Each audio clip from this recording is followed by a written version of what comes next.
Hello, everyone, and welcome to our power ranking of the UBL Draft League Teams Season 5 Majors. And as you can see here with me, I have in voice number one, Kalen Hello. and Shiel. Hey there. And we already were talking a little bit about how we rank every team. And we will take the time to talk about our 8th place, 7th place, 6th place until we hit number 1. And we will rank ourselves too if we think we are in the top 8. If we don't think we are in the top 8, we obviously won't. And so we would start. I have a chat open with these two guys, and I will type 8th place or 8, and they will send their place 8, and I will write mine. And then we start talking about them, and then 7, 6, and so on. And we would start with 8. And my place 8 is Darion. Place 8 for Shield and Okay, for Caleb. see, my place 8 for this will be. This was a hard one for me. Go with Kalen for this one. Kalen or Pat, either. Kale not bad on the same level. And Kalen's place 8 is. We I'm we going need a to little go drum roll.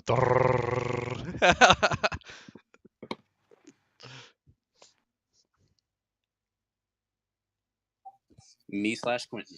All right. I would start off with talking about why I think Darren is in the top 8, and then I will give it over to you guys to talk about your top 8. And place 8 for me, Darian. So I faced him already, and it was a very, very close battle.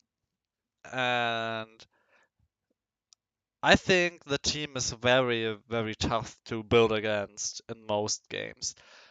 If you consider the Ho-Oh Giratina O wall combined, it's very tough to break. He has a lot of damage prevention there, so he can easily come back in games. So he has priority with Shadow Sneak. He has great regenerate using Ho-Oh. So and also the 50% burn chance on an insane damage move. So yeah, that's really tough, honestly. That's actually tough. And you need a lot of power to break through that shit, in my opinion. It's crazy. Combine that with a great offense and with fast ones like Mega Man Natrick and Revile, or even Excadrill can deal a lot of damage, and with Scarf, it's quite a common Scarf user on ladder because of the Mold Breaker Scarf cleaning up a lot of teams if they are not careful, because it also hits stuff like Rotom Wash super effective. That's great. Nihilego is a great Pokemon. So he has a very, very strong core with great defense behind it to always fall back. He has a lot of pivot to switch into, and it's just a great team. Yeah, a couple comments I want to say about Darren's team is he does have a very strong Volt Turn core with Magnetric and Mesprit, and his speed tiers are pretty on point. Like his slowest mod is what Sylveon, but it's really bulky. It's really strong with Specs and Pixelate. And then like his next slowest would be like off the top of my head, I'm seeing Heracross or Mesprit. I'm sorry, and like he could just really have a really good speed tier advantage against a lot of things he comes across, you know? Yeah. Looking at his team as it is, like he's got Manaphy as the and Nihilego as the users.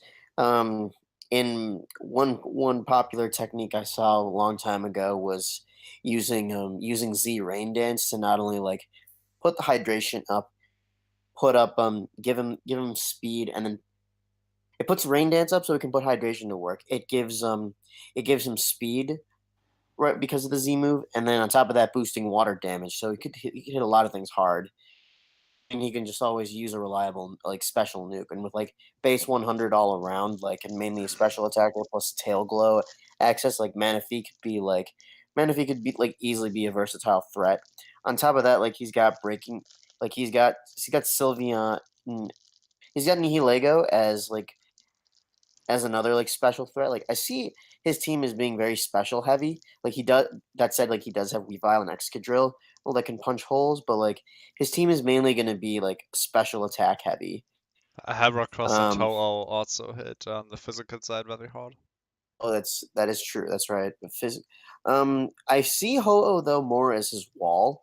I mean, it does hit heavy, no doubt, but I see it more as like serving as more of a wall function, like an offensive wall type of Oh yeah, but function. Because if you watch the replay from me versus Darion, he played the Flame Charge, I'm guessing Earthquake, Sacred Fire, and either Roost or another coverage move Ho-Oh, and that that can be scary. Like with one Flame Charge, that thing is pretty fast. I think it's a 100 base speed, if I'm not mistaken, or something around I, there. I just looked it up. It's 90 base speed, 130 base attack though. So I mean, Yeah, it's okay, crazy. we can.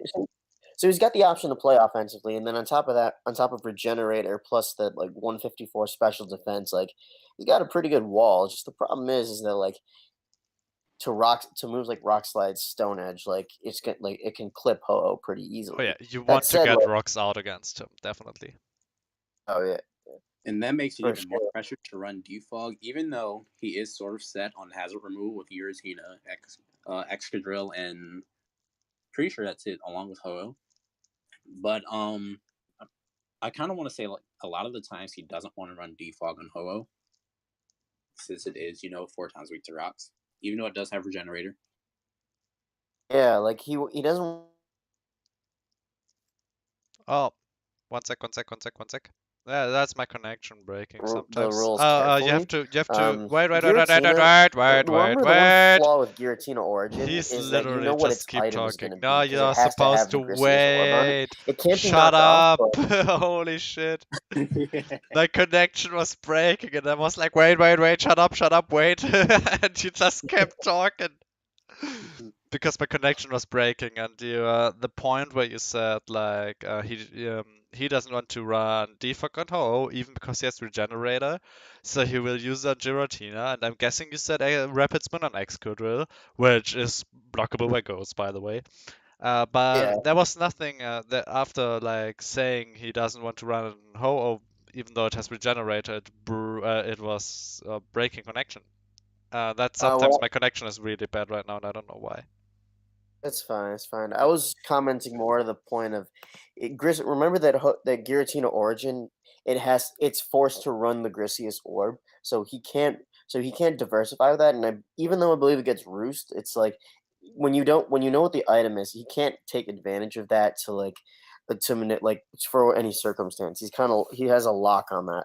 It's like the same thing with Mega Manetric, like items that can't be removed, but like can't do it but will serve no purpose aside from from one or the other function. Like turns it into its origin form or turns it into its mega form. But you know what I mean? It's like you can't take those items and use them for anything else. They have to be on there. Yeah, So my main problem with Mega Man Electric and Draft League, same with the Manaphy, they are one-trick ponies. like I remember Patrick Osborne. He used Z Nihilego a couple seasons ago, and like it did some good work, especially with like the fact that that with Beast Boost it can boost its special attack right away, and like 335 speed, still pretty good. Yeah, Like it's but not. like as I said, it's more Manaphy as a Z Captain that is a one-trick. Same with Mega Man Electric. That's why I prefer Megas that can go with a little more diversity, like let's say my Mega Metagross, because you have a variety of moves you can like to cover up your bases. Mega Man Electric is basically always T-Bolt, Volt Switch, Overheat, Hidden Power Ice Slash, Hidden Power Grass. That's true. Yeah. I've never Like, seen a different moveset. Volter Manectric is so staple that like I'll be surprised if Darien chooses not to run it because it's like he can turn out of the intimidate right away, and then he can go into something that, especially if he pulls out on a physical attacker, he goes mega, goes intimidate, Volt turns out. Um, unless it was to go against something with clear body, but the only other thing is Metagross, and like only you have that, and I think somebody else took regular Metagross. Yeah. So Okay. yeah, so I mean he's good, but like he he has good techniques, I think, but I think some of them maybe leave him a little bit, like you said, it may be a bit linear, but like so it may not be also easy to pick apart. Oh yeah, That said, like it's like look at Manaphy. it's still So the thing about Mega Man Electric, where I said it's a one trick, like um, if you run Z Manaphy, like he doesn't have to, but if he's Z Captain Manaphy's and runs on Manaphy, it's a Z Rain Dance, Tail Glow, Surf, and Ice Beam.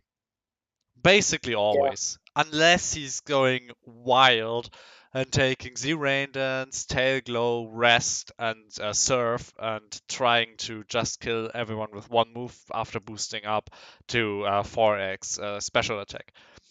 But Remember that that leads him Manaphy up to also stuff gets like Storm psychic Rain. too. Remember that Yeah. Manaphy also gets psychic. So like if he wants to hit something with a lot of neutral and he can't go for the water damage, he still has that. He's got I mean with Ice Beam, Energy Ball, Surf, Hydro Pump, like he can still hit there's a lot he can still hit with like some of those types. Oh yeah, definitely. But what It, I it want, is as it is pretty that's linear though. pointing out, like you have a pretty linear 2 months there already if you run them that way. Well, let's see. What else does he got? Like okay, Dazzling Gleam, okay, maybe, but then again, No, I don't just no. If he really wants to run Z Fairy to kill that Hydreigon. Yeah, oh yeah, know. because as we all know, after already having Dazzling Gleam, you need the Z move to kill the most easily killed Pokemon by fairy Yeah. moves, right? Mm. Well, let's see. I mean, let's see, Hyper Beam. No. Signal Beam, Shadow Ball. Yeah, I agree. It's pretty like aside from like a few standout moves, Oh Manaphy yeah, and is if pretty linear. you don't run it as Z Captain, you run it most likely Scarf, because otherwise the speed is 100 base. And then you have Surf, Ice Beam, Hidden Power, Fire, and Energy Ball, I think it gets. So you Yeah, I guess also it have is. you have also you just have these few sets that work, and there are really few sets that work on Manaphy. And There that's the are a thing. couple. That's the thing why I say it's like on placed 8 and not higher. Is like he has a few Pokemon where I'm like, well, he, if I'm not mistaken, and I don't see it, he doesn't have sand, and so Excadrill will either be rock or scarf every single game he brings it, Yeah, because he has no way to put it sand rush. Yeah. yeah. Another. Unless he really wants to run Sandstorm, Swords Dance, Excadrill, which I doubt he would. You That literally would be. never do it because it dies to one hit. Right. And Yeah, like I know it's not that type of player. let's see. I just want to look. I'm looking at Darian's schedule real quick. I want to see if he plays. I want to see if he plays Sedona Score Bunnies or not. Oh yeah, he Um, can bring it as tech versus like T-Tar yeah, and stuff like that. if he can, let's see here. Nah, he doesn't. Oh, and also No, versus Hippowdon against Ryan. But let's face reality: if your opponent has Excadrill, you will not run Sandstorm. I'm even right. going to the point where I think Ryan will do the same thing as Pat did versus me at one time, where we faced each other and he knew I have Excadrill and he had Hippowdon and he brought Hippowdon but without Sandstorm, with the other ability. Oh, Sand Force. Yeah, just so I don't get the can't tag the Sand Rush against him. So that's the thing, because people know he has it. This tag is useless because people can easily change the ability, but he Mm-hmm. can't change. He can't change the way his mon works at that moment. Like if he locks himself down to the tag, he has already committed to the tag.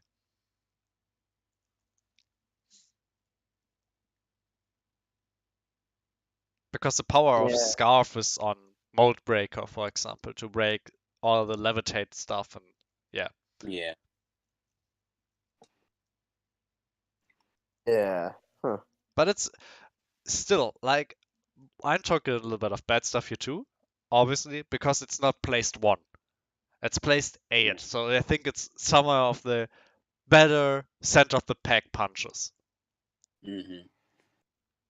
Like Darian's team is strong, like really strong, but since it's 8 on some people's lists, like it has a couple flaws, like the stuff that you pointed out with Manaphy and even Manetric. But maybe he can still make stuff work. That's a thing where I have to like, even though I respect him a lot as a player, he is a good player. He Mm-hmm. loves to stick to the basics and doesn't go out of the ordinary often enough, in my opinion. And he can do it. He can pull it off because he is a good player. But Mm-hmm. he's always like in his brain is like, that sounds like such a bad idea, and he doesn't run like these insanely weird sets that you can run on some Pokemon. Mm-hmm. And I think if Darren puts this off in this draft league, his team is really, really good. Mm-hmm. Like Yeah. even better than placed 8. But he has to go out of the ordinary. And that's one thing I always noticed on Darren is like he loves to stick to the ordinary stuff, and that's kind of sad because he can pull off like the weirdest, crazy shit. 100%, he can do that because he Like is good. he can definitely attempt to flex his creative muscles, especially with something like that Mesprit or even Giratina or even Weavile. Yeah, And Weavile has maybe a lot of sets that you can run. Sword Dance, you can run the knockoff. You have knockoff, Ice Shot, Icicle Crash. Metal Claw. What? Metal Claw. Ah, yeah, Metal Claw, the most important move on Weavile, by the way. Yeah, I remember you use that one to finish The the finals, yeah, the DRC. Oh, the finals was so close. It was a great game. Yeah. And it has a few other moves like Shadow Claws and in its options and stuff like that. So it has a lot of moves that you can just run, but mainly I'm like about you can run its band, live orb with fake out. You can run it like sword dance. So Even like it has options. to get some nice fighting coverage for let's Low see kick, who low you kick. yeah. Yeah, it's great because with all these Uber Pokemon have a tendency to be heavy. Yeah. And so low kick will definitely come in more powerful than without Ubers, in my opinion. So we will see he will get a use out of that. Definitely, most definitely. Yeah. Unfortunately nobody picked up Dialga. So like he can't get the jump on Dialga and like take that thing straight out. Yeah, but like Lucario gets absolutely beamed by the head. I think Palkia Yeah. also takes a lot of damage. Or Darkrai. Well, Darkrai is another story. I don't think it's that heavy. Yeah, Darkrai's not really heavy. Uh, but like Lugia, for example, he doesn't need low kick. Obviously, it's flying. Right. Marshadow is a monster and everyone hates it.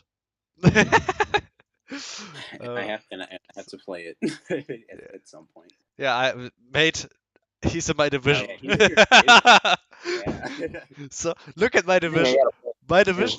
division is like kind of annoying, honestly. Yeah, mine's also pretty annoying because I think I get Phil a couple of times, but then I gotta fight Dank twice, and then I gotta fight Darius twice, and those teams are just madness. Yeah. I fight Yeah. Iggy twice and Ryan twice. Oh, Oh man. Ryan is Ryan's ridiculous at this yeah. game. Ryan is I like Ryan as a person, but I kind of hate Mhm. him because I just can't beat him for some reason. I don't think Ryan is I don't think crap. I'll be able to. Oh, go ahead, Shield. No. It's all good. I was just saying, like Ryan is like a pretty crafty player, so it's like Yeah. it's terrifying to face him every week because I have literally no idea what he could bring. Yeah. Oh, like, I will something I might be have able to bring. plans if I face him. I will make plans, and you know that. Last time I prepped a Mhm. whole week for the players, and then he didn't even make this first match. He's I That's one thing I also hate about him. Then I take the time to build against him, like every aspect covered. So like that even Pat called me crazy at that point because I took so many options to like literally cover every base, and then he just loses his playoff match. I'm like, why? uh, You're really looking to get that revenge. yeah, I want to get that revenge really badly. I like Ryan though. He's a nice guy. Yeah, Yeah. he's a cool dude. Oh yeah, I also play Austin twice. Oh boy, Austin's team is like you can fight. It's like you have to. It's like whoever can throw the first punch will take Well, it. can we talk about Yeah. like your top eight, like placed eight, Kalen or Pat, and then uh Kalen or Quinton? So let's talk. Let's make it no disrespect to Pat or Quinton, but if you both have Kalen on eight, so we will take them into account now and just make the like talk about Kalen and say Pat or Quinton are not in the top eight for you then. Mm. Because like you both have Kalen on in the top eight, and I have Kalen in the top eight too, later down the list. Spoiler alert. Mm. And so let's we can talk like you guys can talk about Kalen why you have him eight, and I can talk later why I have him higher. Okay, sounds Well, good. I guess I could go first since it is Yeah. my team. Yeah. Talk about your team. Why is it top eight worthy? And while you are talking, I'm gonna grab a pen real quick. All right. So, just going down the list. I really attempted to cover my bases really, really, really well. Like I honestly didn't like check every single box. Like I don't have a sticky web user, but that's not really necessary. I'm sort of lacking on knockoff users. Like off the top of my head, it's just Darkrai that gets knockoff. But I have my three Thank you. cores, right? I have my three cores. And I have solid speed tier, solid speed control. I have solid hazards and hazard control. Um, like something like what you guys were talking about in one of the previous videos is that a lot of the stuff that I do have is pretty straightforward and only has a handful of sets that it can run, but the sets that they can run are really good sets. And like if I do like decide that I want to step outside of boundaries for a little bit and be a little bit more creative, especially with something like say Entei Swampert or like Mega Pidgeot or something, um, maybe I could do that. Maybe I could pull that off in a future game. And I just think the team is really balanced. I'm proud of it. Not to toot my own horn, but I kind of want to say it's the best team that I drafted in my draft league experience. And yeah. Real quick, Shield, can you send me your top eight? I will not open it on my computer, but via my phone, so the people don't see it. But I will take I will, and same for you, Kat. So I write them down on a paper so I can check if where we like line up on different like stages. So like for example, you have Kale less like more down than I have. On eighth, I Mm-hmm. have him higher, and so that I can like check where we will talk about the same teams at that point. Give me just a second. I'm putting. And not in the group, obviously, because I will go there on the computer.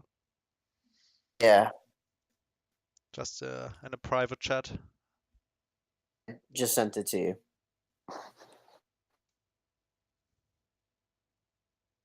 Yeah, thanks.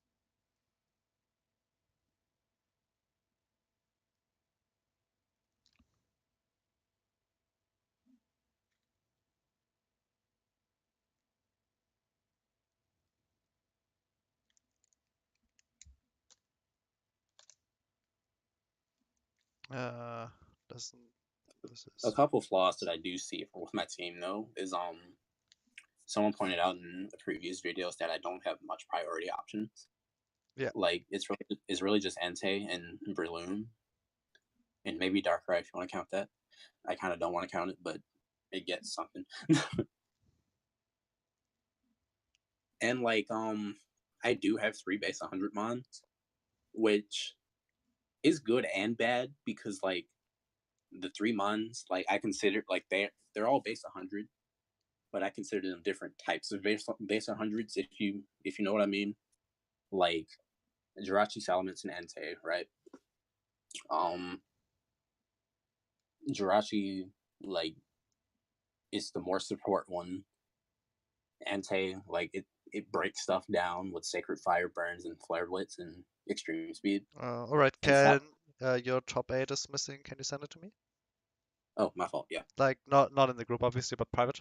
I'm just writing yeah. that down because we will line up on 7 here and 7 here, and Lighter here. Yeah, we will line up a All lot. right. And It just helps me organize a little, like how we talk. all right. Because I will not I'll talk about Kalen's team now. all right. I'll PM it to you on Facebook, That works too. and there it is. Oh, some scum sent me a message. Oh, it's Kalen. Rip. I know. I like you guys, you know that. We love you too. Thanks, mom.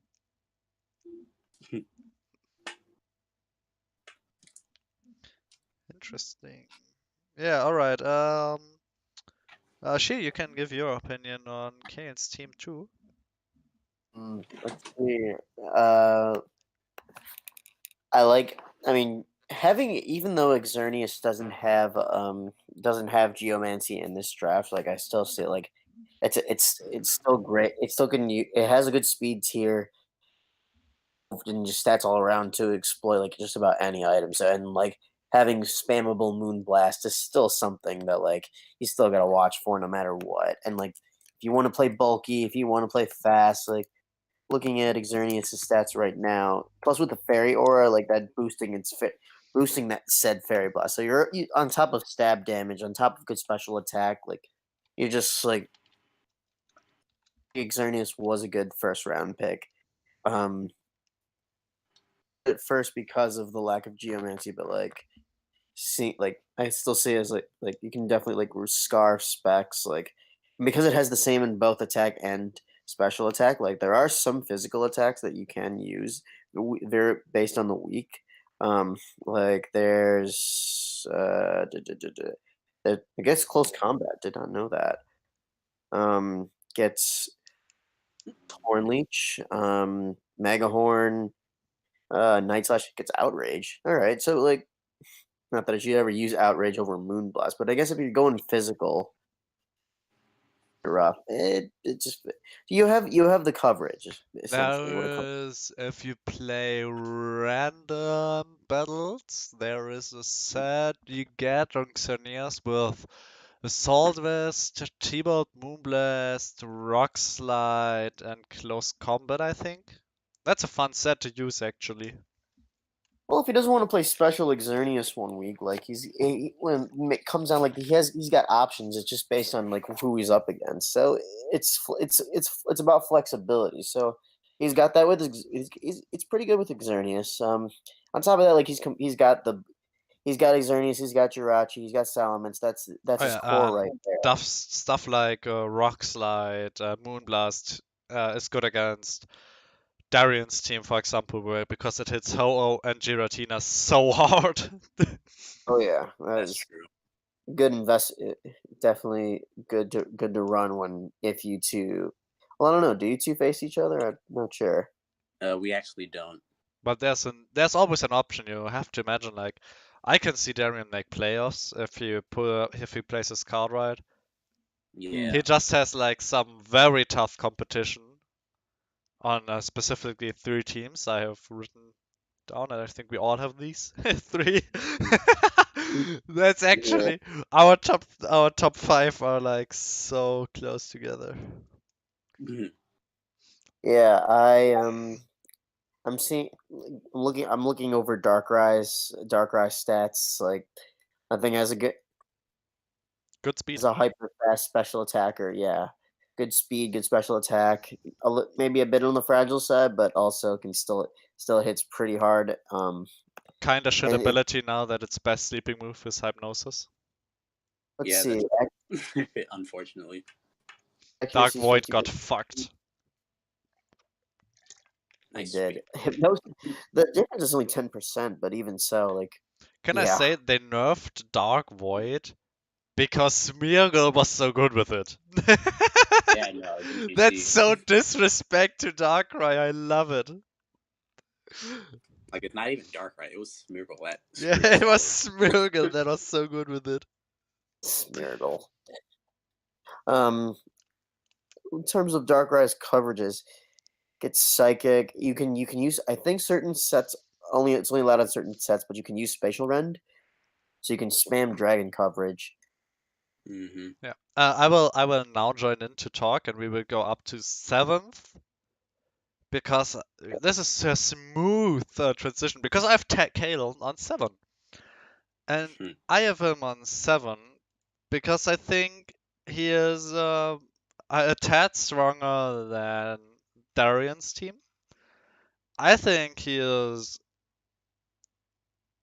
one of the more like offensive teams because like Xerneas is a strong Pokemon, Darkrai is a strong Pokemon, Salamence can sweep, Circuitry. We don't need to talk about Circuitry.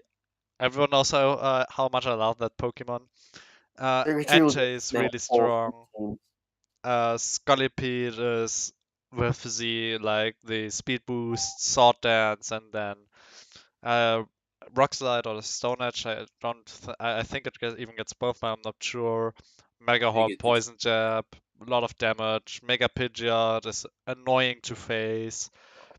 Breloom with its spore and stuff. Like there you have the synergy. Spore, Breloom, Darkrai's a passive ability. Yeah, we Yeah, got the Kale, synergy. you got a lot of like standalone strong like solid mons, and then you put them together, and like this is like each of them can do a job by itself. Just together, you have like overall threats. So I definitely agree. Like, put this at 7. And we have vote switch U-turn. Circuitry Jirachi. Let's go. deserved free Darachi and Pidgeot. Yeah, nobody cares about Pidgeot, honestly. I wish it got focus miss. I'm guessing it never will get it now No, because then no, it's a focus hit. exactly. Yeah, with that ability, with that no guard ability. But, you know, Miss Edge actually becomes Hit Edge against Mega Pidgeot. That's scary. Yeah, unfortunately, it's a double-edged sword with Mega Pidgeot. Now, Double Edge has 100% accuracy, anyways.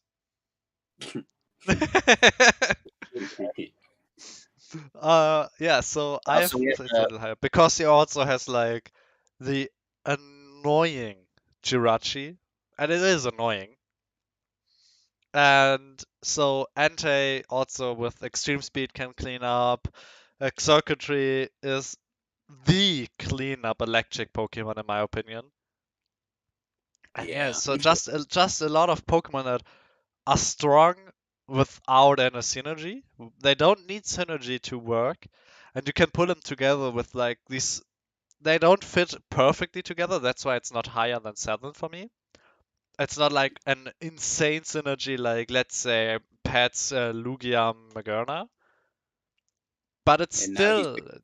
And yeah, now he has he's now he picked even more cancer. I remember, and but it's a good team like with every Pokemon standalone putting in enough effort to carry the team. All yeah. right, Let me and put mine you number can jump 7. to your number 7 because we are recording like for 34 minutes already, so we have to Like get it up. But later it will go faster, don't worry, because we have a lot of Well, I had stimulus up there. Kalen. My original was Darian at number 7.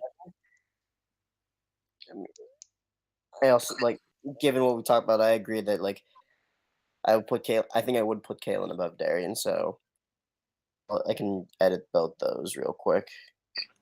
So it's Darian, Kalen, just like me, 7-8 for you. And we talked about both teams a lot now, so we can talk about the number 7 for Kalen. All right. So I originally had like both Ryan and Dank tied for 7th place, but I did a little bit more thinking and I settled on Dank. Really, it's a little. That's radically different from what I had. 'Cause I had Dank much higher up actually. Yeah, same, Mm. but we will talk about that later then. I think we will talk about Dank's team when we get to Shield, because that's the latest point we will meet Dank.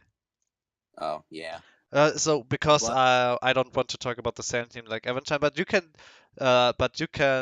say why you have him on 7 and not higher, and we can later talk why we have him higher. well, the thing about Dank is that he did draft a lot of the same stuff that he had last season, and Yeah, I can tell he's really comfortable with it, like the Coco Lucha and then Venusaur Sun Core. yeah. The Sun Core especially. Like nobody. There are only a couple people who would draft Weather, and he was one of them. Yeah, and like the thing with like Groudon, like it's an amazing Sunsetter. It's a ground type, and I feel like obviously since we can't have Primal Groudon, that like it's a little bit worse, but it's still an excellent mon. Like not having that water immunity hurts, of course. But it's an excellent rocker. It can even sweep Um, as we saw from what was his name? Oh yeah, Austin. As we saw from Austin's game that like I forget who it was that just cleaned like I forget which of his mons that just cleaned up straight out. But Dank scored a 6-0. And I don't know. yeah, I just took the Maybe time to look up the viability ranking list, just because mm-hmm. I enjoy these, and like Groudon is, unless I've missed it, not even on the oh no, it's on the same tier like Mega Metagross is on D tier, Wow. so fairly far down the bottom. Well, Oh, that's crazy. obviously that's has multiple reasons. Like for Mega Metagross, there are better Megas out there on Uber. Mm. Obviously, we Yeah. don't get access to most of them, so that's why Mega Metagross would jump up. And Groudon Yeah. is that Like, far down because there are so many other like insane Ubers that can put on so much work, and like Primal Groudon outperforms every other Pokemon right now in Ubers. It's even like the standalone highest tier. And so like the running the regular Groudon is like wasting its potential. Now, mm. obviously, we have to take into account that most of the Pokemon you don't get access to, like every Arceus, for a reason. Yeah, like you don't see like we don't have every Arceus, we don't have either of the Kyogre forms. We don't have Mega Gengar. Don't have Duskman Necrozma, we don't have Ultra Necrozma, we don't We don't have have we don't Mega have either Mega Salamence. Mewtwo. Yeah, we don't have Mega Mewtwo, we don't have Mega Salamence. So obviously there's a lot of stuff that falls away, but just to show like uh they rate Smeargle on A minus, which is fairly far up, and Oh, Groudon is D rank, which is crazy. Yeah, some of these like right now as well. Like some of these Arceus forms, regular Blaziken, Genesect though. Thought Genesect would be a little higher. Same with regular Deoxys. Some of these some of these I agree with. Some of these I'm just like That just don't make sense. I think the reason why some like D rank is what we can draft: Blaziken, Deoxys Defense, Genesect, Groudon, Mega Metagross, and Solgaleo. And I can argue for all of them that they are placed right here. Blaziken is a Mega Form that's better, and so you will never run regular Blaziken. Deoxys regular form is just bad compared to speed or attack. Deoxys Defense is the worst Deoxys form. Genesect is outperformed by Scizor in Ubers because Scizor has the insane priority hit. Groudon gets And outperformed, yeah, right. And so Groudon has like Genesect has E-Speed, but Bullet Punch I think did so much more damage and has like the type because normal is not that good in Ubers because there are a lot of Steel type Pokemon. Groudon has the insane Primal, that's why it's D rank mainly, I'm guessing, and Primal Croaky just destroys it. Mega Metagross because there is a better Mega for Psychic and Steel. And Solgaleo, same reason, there's a better Psychic and Steel Pokemon out there. Yeah. Even and you have to imagine like with Mewtwo, with the Arceus forms, with like a lot of these Pokemon, you have so strong like psychics. Like psychic is a stacked type in Uber, same with steel. And that's a reason why some of these Pokemon on the viability ranking are so far down below. mhm.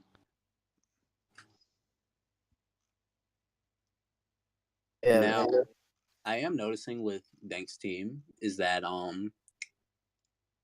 like his defensive core that he sort of kind of has is Cobalion and Mandibuzz. Like those are his like highest defense mons. Okay, apart from Groudon Both get smacked by and apart fighting. from you. Yeah, and one of them is weak to Stealth Rock in Mandibuzz. And like he's really pressured to like if he chooses to run Volcarona on any of his teams, like he's really pressured to run. Okay, he's not really pressured. I lied. Like he has numerous defaulters, so he's good on that. Like he has Coco, Mew, and Mandibuzz itself. And if he really wants to, Volcarona, but he shouldn't run default Volcarona. That's not a set. Kinda true though. I mean, Mandibuzz can clean rocks because it only gets 25%. Usually don't die to one hit and can roost back up. But you still Mhm. like he wants to like I think his best default Pokemon is Coco because of the insane speed, or Mew because of its great defense pivot. Mhm.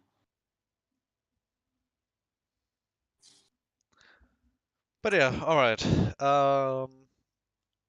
So we have cleaned up the 8s and we have cleaned up the 7, but we didn't talk fully about 7 for Kaon because we will talk about it when Shield arrives.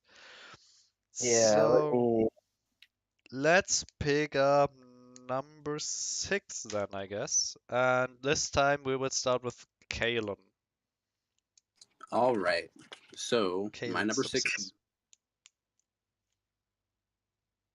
All right, my number 6 pick is going to be Pat,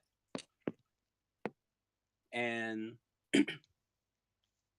looking at his performance in minors, I can see just from this draft that he's really comfortable with what he's using, and a lot of the stuff that he can bring, he can execute really well.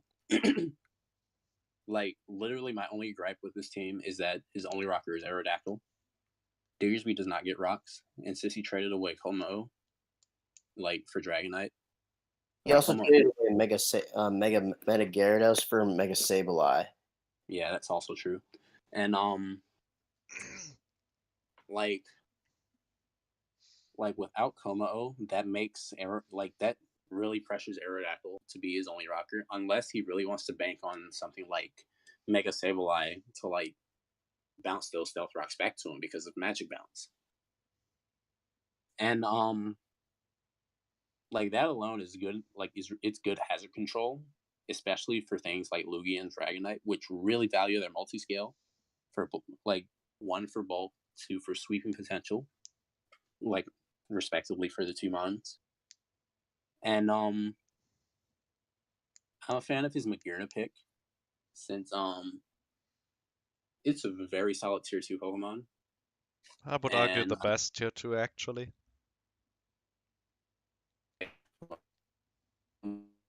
Oh, look, it's a robot Kaon.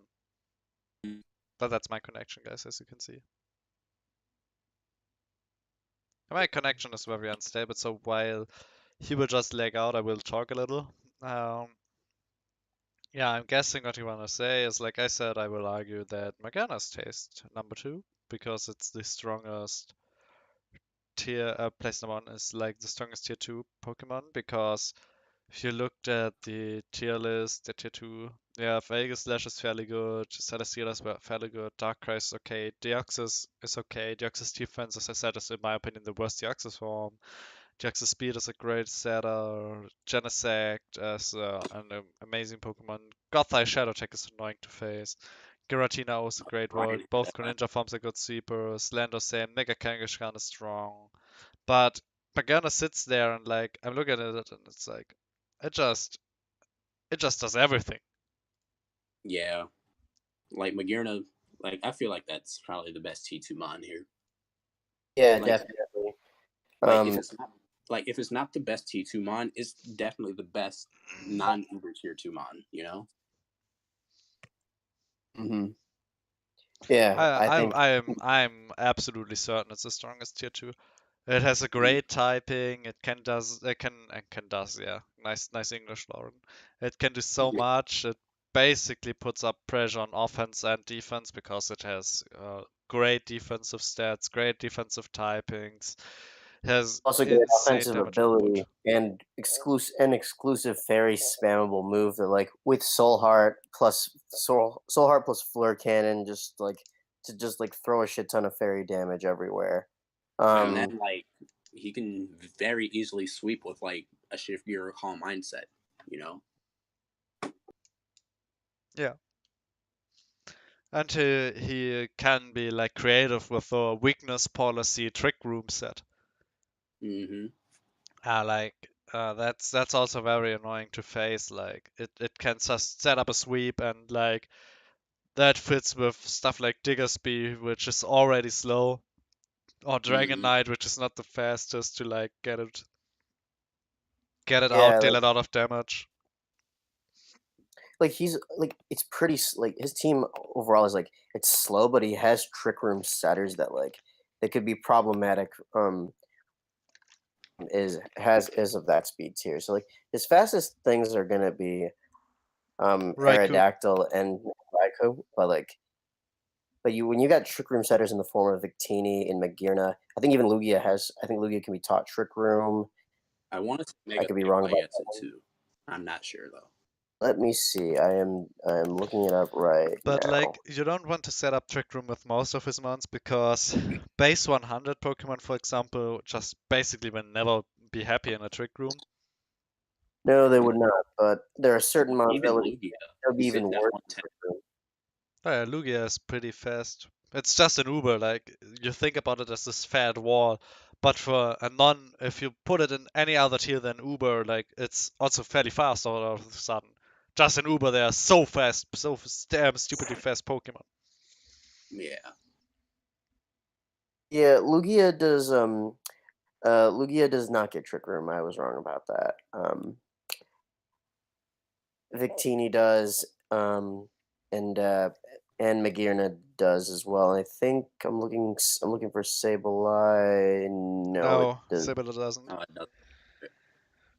good. But having just against certain teams, throwing a trick room up it can be problematic. So at least he has that to going for him.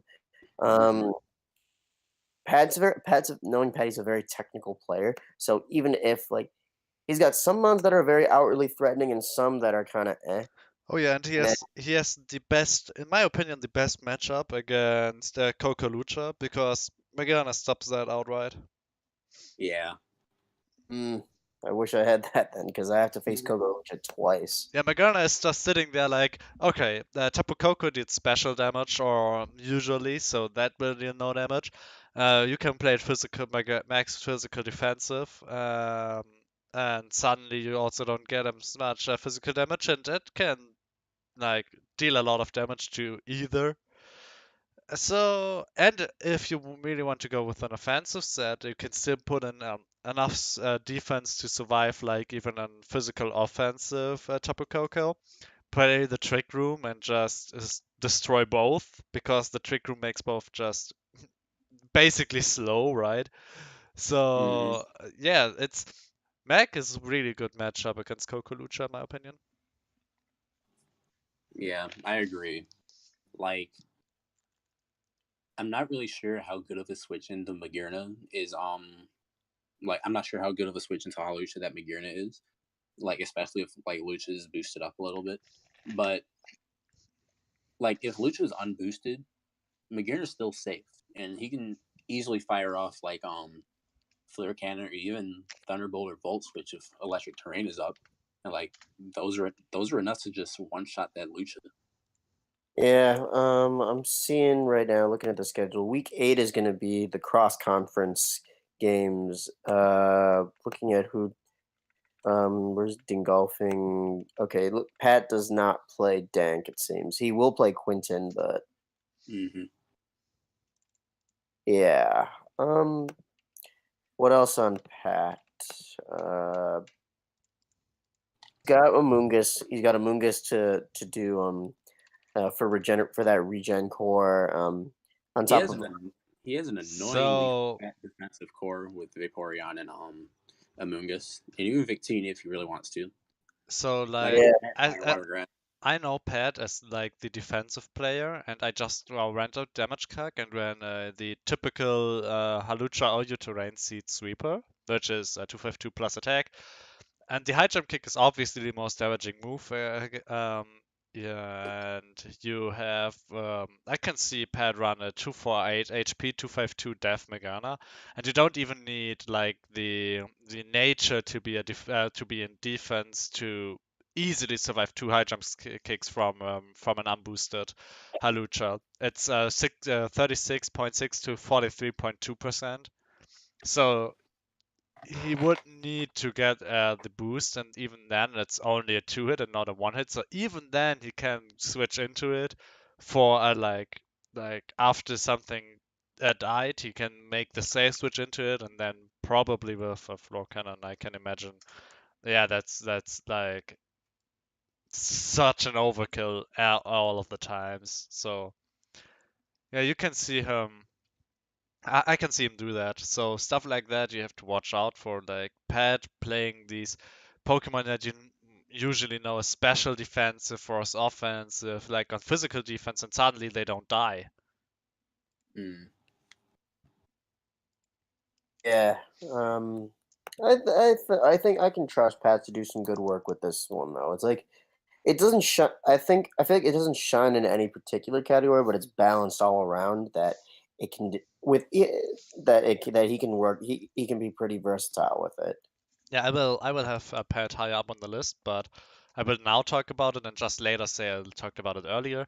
Um, Something that I noticed about his team, like Pat as a defensive player picking stall and us making the switches to even a more bulky stallish team, that fits him very well, and that's just this team just screams Pat to me, and I think that's also something I obviously I'm not supposed to do that, but I can never look at a team that Pat drafted without seeing Pat behind it, because I know him for so long and we played so much together and against each other, and I know how good his counter teaming is and his like counter game to other players, and he's he's such an innovative and creative player that you can throw any of these 16 rosters at him and he can make it work. But obviously, this team is his playstyle and the team he drafted, and I can see him perform massively on it because he can do a lot of work with it. He has different type of sets, physical Victini, special Victini, the different Morgana sets. Um, he has a very bulky team, so he can always have the pivots and the safe switch into everything. Raikou as the cleanup crew later on with the speed, Aerodactyl even as the opener with Staff Rocks, or later with the band sweeping or whatever, and he can make that work. And he is the player to do stuff like that.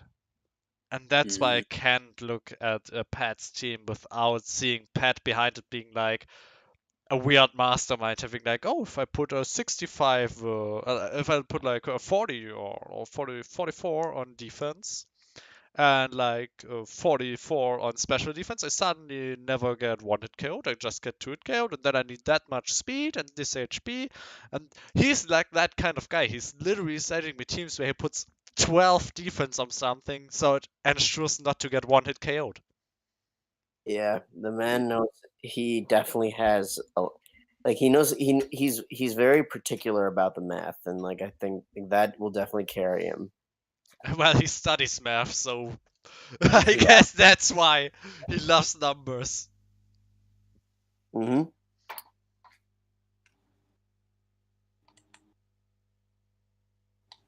All right. I'll put my number 6 up then.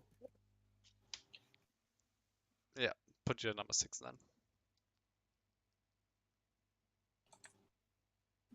That's a And good choice. your I like number Edwin 6 a is lot. Edwin. And I think we shall talk about Edwin when Kalen is up, because he has Edwin higher. Edwin, remember that Edwin is the Los Angeles Venusaurus. Yes, Mhm. we will talk about it on Kalen's part because he has it higher. So because I was putting Pat before, and so we should always mix it up a little. Uh, and so we come to my number 6, which is Ryan. And I enjoy talking about Ryan's team because it's disgusting. It's It's really fat. it's so fat and annoying to kill, and he still has these very fast Pokemon and Mega Aerodactyl and Zeraora, and And he has like, so many defensive pivots. He has the Scrafty, which he used before, and he is really good with it. Like he has different types of sets he can run on it. He's also someone who knows how to counter team really well. He has creative ideas, and so he can really put in work with this team. And the Aegislash is giving him a lot of options on physical defense, physical offensive, special offensive, and so it's just it will be a tough team to break and survive at the same time.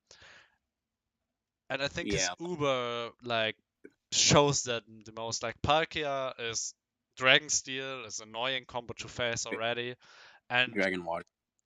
that Dragon Water I mean, yeah. And like it's an annoying combo to break already, and then it takes a lot of damage from from basically nothing. His entire team is like so bulky, but it deals a lot of damage, and that's that's something to watch out for. And even if he falls behind and someone sets up a sweep, he just goes into Ditto. Yeah, and that's something that I can see. I can probably see myself struggling with that since I have to play him twice, as well as maybe a Pat, maybe even Austin, because like we all have setup sweepers. We all have strong setup sweepers. Yeah, what am I supposed to say with Blacephalon, Nate? Yeah, that's also true.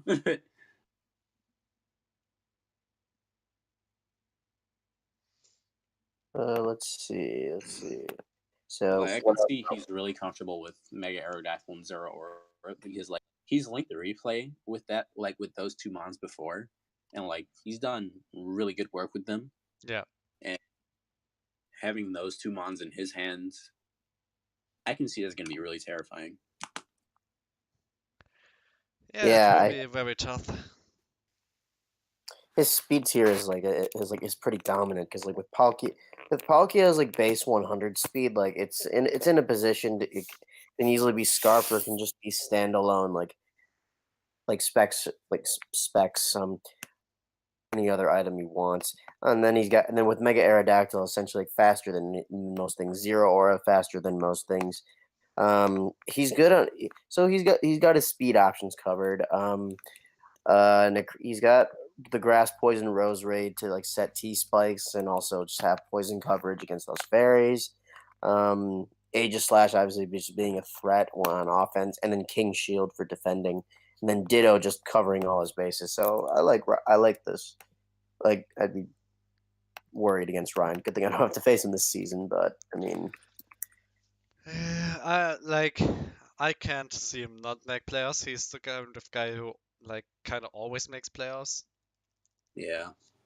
So you might have to face him. We will see. I I'm see just he did looking. pick up Necrozma. Yeah. Let me see what like week on is done. Week 2, I faced Tampa Bay Mantines, then the That's Los going. Angeles Venusaurs. Then here I face on week 4 already. I face Ryan. So pretty early on. So that will be annoying. Hey, week 7. Me versus Chicago Black Haluchas. Oh, it's a time me. time to sweep with Blacephalon. I don't think so, champ. Yeah, But so I will say though, that Latios and that Mega Metagross are making me shudder a little bit. the psychic, mate, the psychic. Mhm. I'm very happy how this draft is very competitive, like especially this season. I think when I joined season 1, the draft was less competitive than it is now, and Mhm. it increasingly got more like powerful, and I noticed myself getting better and better in draft leagues because of it. So I'm in 2 different draft leagues, and in both I made it to the finals, and in both I only lost in the finals, Mhm. and also like 2-0 and 1-0. So I'm getting better and better in draft leagues, and this league is like the one league I actually like put in the most effort, not in terms of like preparation and skill and stuff like that, because there are weeks where I'm like, well, I don't give a shit, Mhm. and I'm honest about that. But this is a league I actually care about, like that I always have a good relation to the other people that I because I enjoy the time in here, and I think this league really helps me grow as a player, and that's why this league is actually very nice, and I like that it's getting more and more competitive.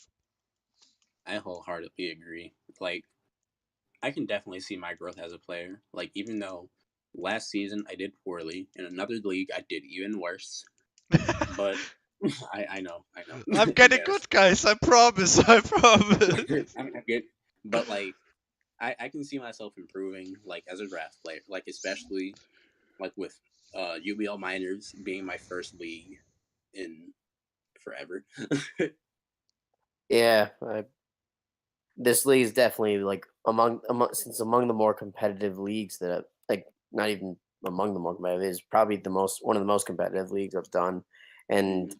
it's definitely like it's definitely showed me like I've got to stay sharp with every single game, and like I've got to think my moves through, or else like one false done.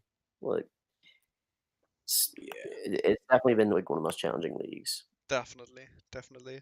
And people like Ryan, I think solidify that even though he has never won the title, which I think he most definitely deserves, um, he is always such a powerhouse to face in the regular season. He just somehow always gets beaten in playoffs, and I think that's because people actually like in regular season. It's also something with me. I'm taking some time to prep, and I go in the match, and Ryan takes more time to prep or asks different people to look at his team, which I rarely do, and then he has a better prep team. But in players, people think, oh wait, I can win all of this, and suddenly like take times and times to prep and like be even more creative than ever before, and suddenly like um, the advantage that Ryan has that he's such a creative player at any point of the time um, is evened out, and then it's about making plays, and he just got outplayed like a few times. It's just that simple, and but he is still an insanely good player, and I think he should have won season 2, and I think he most definitely should win a title by any means. Honestly, he's so good. Yeah, I agree. Like he Same here. has, like he has lots of draft experience. I'm noticing.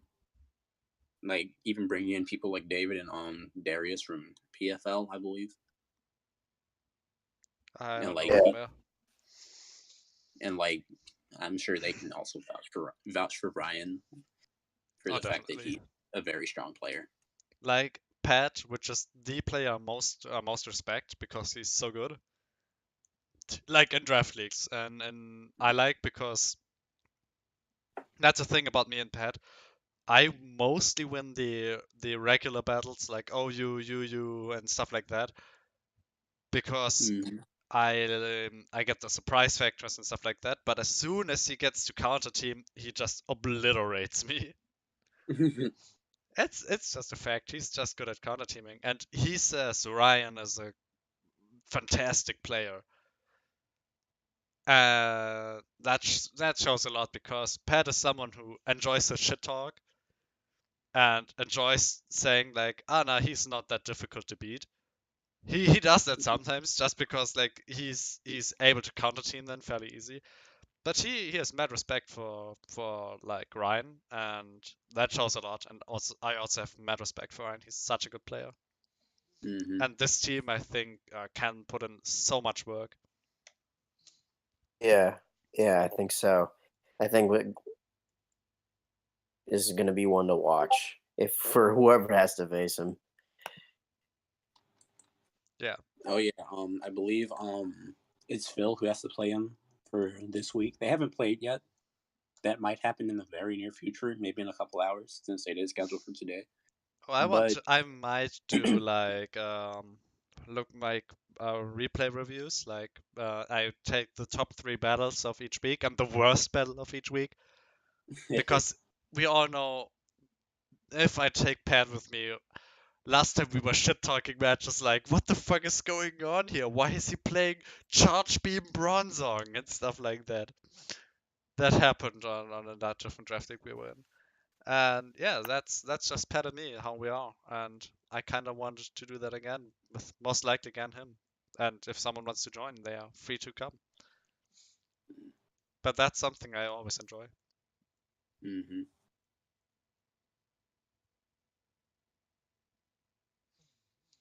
All right, so everyone's finished with their number 6 pick. I think So so. that's everyone's number 6 pick, and I don't have to talk about my number 5 pick because it's Pat, and we already talked about Pat. And so we can go to Shield's number 5, which is, if I wrote it down correctly, should be Darius. Yep, it's Darius. So Um, it's Darius, and while you say why you have him on place number 5, I'm really gone real quick, getting something new to drink, and then I would say why I don't even have him in my top 8. all right. Well, for me, I look at Darius's team, the Minnesota Timberwolves, and I just see that like in a similar way to Pat, he covers all his bases. He starts with like right off the bat, he drafts his cores. He's got his Steel Dragon Fairy Core with Heatran, Altaria, and Mimikyu. Um, he's got his Firewater Grass with like Heatran again, Rotom Wash, and Superior. And then he has Psychic Dark Fighting. He's got Pheromosa, Solgaleo, and Sneasel as well. I got his has his 3 there. So on top, he's covered that. He's got Staraptor for Intimidate and U-turn, as well as Defog if he wants. He's got Rotom Wash for Volt Turn and Defog, and also Will-O-Wisp. He's got we counted during the draft. He's got 7 hazard removers. Mm-hmm. And so like he's covering essentially like he's drafted Mons with a variety of functions, and that like and then he can easily switch in and out based on each draft. So he's like in terms of versatility, I find this one is just like he's able to like function in a lot of matches regardless of power. Um, I'm not sure if he played this week. Did he play this week yet, or? Yeah, it was actually against me this week. Oh, word. Okay, I gotta. I'll have to watch the match. I think I might have missed it. Oh no, I was there for that. Actually, I saw it. Oh, I gotta watch oh, the. you're the grit sniper. Right. I just yeah, I just blanked on it for a second. Yeah, I'm gonna have to rewatch it to see to for any other details. But just that aside, like he just has like functionality like working really well for him. Um, Mega Altaria can fit a variety of roles, and on top of having its ability to pixelate to spam fairy attacks, like he can spam Hyper Voice, if special. He can spam Frustration Return if a physical. I mean, if he really wants, he could spam Giga Impact Hyper Beam. Not spam, but like he can click and can just deal a ton of fairy damage right there. Or even like Star even if he doesn't want to like use a recharge turn, but still have loads of damage. He has double edge. Too, and Roost to recover from that if you really wanted to. Agility and Dragon Dance. So it's like you could do Dragon Dance, Double Edge, Roost. It's like I'm back. that throwing damage left and right. Mm-hmm. Got Mimikyu to do like he's got Mimikyu's Disguise unless you're using something with Mold Breaker or Terravolt or Turbo Blaze. Like so Mimikyu. So unless you've got those abilities or something that bypasses ability like Photon Geyser, like he's gonna have the advantage of taking a hit and having Mimikyu do what it wants. One popular set that I've seen is using red card Mimikyu, which is where as soon as it takes a hit, it drops its disguise. Like the red card's up and the opponent's switched out. Mm. So that could work for in his favor with Will-O-Wisp, Rotom, and Volt Turn. Superior if he wants the contrary Leaf Storm. A little linear, but still could like hit hard Yeah. with these. Staraptor has a lot of functionality because if he doesn't want to use Intimidate, he can use Reckless and he can use Brave and he can just throw like Brave Bird or Double Edge with a band and like just like hurl damage at people. So he's got that going for him. He could be bulky. Staraptor. He can use close combat as the fighting coverage. That's nice. Like has some really good investments here. Donphan interestingly gets Ice Shard for whatever reason. So like not like the most like stellar move to have, but against like some of the higher viability threats like Garchomp, like Landorus, and Dragonite, like things that are just weak to ice. Like it could be something that could like make the difference. Plus it's priority, so it's like I mean he's got Sneasel that can do that better, but it's just like it's something to remember out there. Like Don Van has access to these moves. Plus, of being rapid spin, sturdy, like he can sturdy to withstand a hit, tank, and like throw an earthquake right back. So he's got options there. Pheromosa is going to be fairly fragile, but it also hits hard, hits fast, involves speed. Mm-hmm. I don't think It can even be a special attack or attack beast boost if it really wants to, but then it'd have to run like adamant or modest nature to get those boosts yeah while exactly. still being very fast. Like it hits 401 speed. Hmm. I also like to point out that he drafted his tier one last, so which meaning that which I think was based on his placement in the draft, but overall I think it was a smart choice because he was able to put he was able to form the rest of his team and then draft a super powered mon to like support it because I've realized that all the tier ones for the most part were all these like super powered like high stat like mons that could do just about anything. So he built a great squad and then he put the superpower last, whereas a lot of people they started with something super powered and brought things to support that. Like I think Dank did something similar with Groudon because the first thing he picked up, I think he picked up Coco first Yeah. because he wanted his two. Yeah, and which made sense because he was last. He went straight for the pools that nobody had touched yet, and therefore like I think he used his draft position very well. Mm-hmm. And Darius was also pretty far down the list as well, so he used his draft position pretty well. too. Um, so I like his mon selection overall, and I just think like with all the functionality that he has, I think Darius is gonna be up there. And Caitlin, any other thoughts? Um, my thoughts on Darius's team is very, very threatening. Um, he does have some excellent speed tiers. It even outpaces mine just by a hair. And like you said, he does have he has his cores covered like very nicely with Heatra and Mega Altaria and the other thing Mimikyu. And he has excellent hazard removal from like basically every hole in its body. Like even Pheromosa gets rapid spin. Yeah. Um, Golbat's a good defogger. Like it's a tier 5 mon, so like he's likely not to bring it to every game, Don't but it fan still is. mate. Oh yeah, Don Fan too. It's another rapid spinner. Superior. Yeah, Serp's another rapid spinner. Rotom Wash. Yeah, like I said, like he has removal from every hole in his body. You know. Also, Yeah, sweet. Superior has defog, not rapid spin.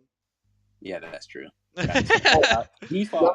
I Like, keep when misspeaking. 7 out of 11 of your team gets hazard removal, I think that's the last thing you're going to bring to a game, unless you Yeah. want to. Like the one thing that you could do is throw toxic spikes, and that I think that would pressure him. But Mhm. as far as like you'd have to like the only thing that you could do is like bringing spikes would be useless. Bringing stealth rock, I mean stealth rock is still stealth rock. Like the chip damage can sometimes be the difference between winning and losing. So it's still Bringing worth. webs can backfire even. Yeah. Yeah, true. He does not have magic bounce, so or at least as far as I'm seeing. So at Yeah, least but like Superior, like if you bring webs and he switches in Superior, he can clean them up and still have the speed boost in Superior, and that can actually kill your team. yeah, this Hmm. is true. This is true with contrary. He's anti-web, so the only two hazards you could bring are stealth rock and toxic spikes, and I'd still only bring toxic spikes just because he has no grounded. As far as I can tell, he has no grounded poison mon, so that's the only thing that could work. But like, given how he has some clerical support as well with Altaria, so even if they were plus with all the defoggers and spinners, like he doesn't need kind of pointless. Yeah. Yeah. Like, granted, even though I did bring Stealth Rock in my game versus him, and it actually did wind up paying off, and as his only like his potential defoggers that game or Oh, did you removal already that game. play? Yeah, we played like Tuesday. Mate, I've watched every replay. Oh, you're right. I remember how you played that with like these. I think it's Scarf Xerneas. Oh yeah, it was Yeah, yeah. Scar's journey has tore Yeah, holes. that was hard for him to deal with. I remember now. Yeah, like I was really afraid of his Solgaleo, like really hard stopping me, but like Xerketry really came through, and Solgaleo really turned out to be a really slow mon. Yeah, getting But like, screwed by specs circuitry. yeah, like that helped a whole lot. But like, I did bring rocks. I was able to set him up like pretty comfortably. Like, Swampert did get weakened a whole lot, but I'm almost positive his defogger that game was Staraptor, and that got really chipped down. It was a really fat Staraptor. I noticed it was Intimidate Rocky Helmet, and it took like 20-something% from Entei's Sacred Fire. So Okay, that's actually fat. it was really fat. Yeah, I think and there's like these are reasons like I am very wary of Darius' team, and plus I have to play him twice. So, yeah, this is gonna be problematic for me. Yeah, I don't have him. I don't have him in my top eight in general because every team in the top eight for me has something where I'm like, well, that will be annoying to face. Like, let's say it's a single mon that is super, super annoying, or a two mon combo that is super, super annoying. And I don't feel like he has that for me. Like, his team is all mons are decent, and he has an okay team with that, and has his cores set. But I don't see myself sitting there like, oh, how I'm going to build against this. It's more like, well, so I have to kill Pheromosa, but it's very squishy, so I can take this and stuff like that. So I think that's where the top 8 spot got away for him, in my opinion. Like his team, for me, doesn't have this Pokemon. I'm thinking like, oh god, how should I face this? Mm.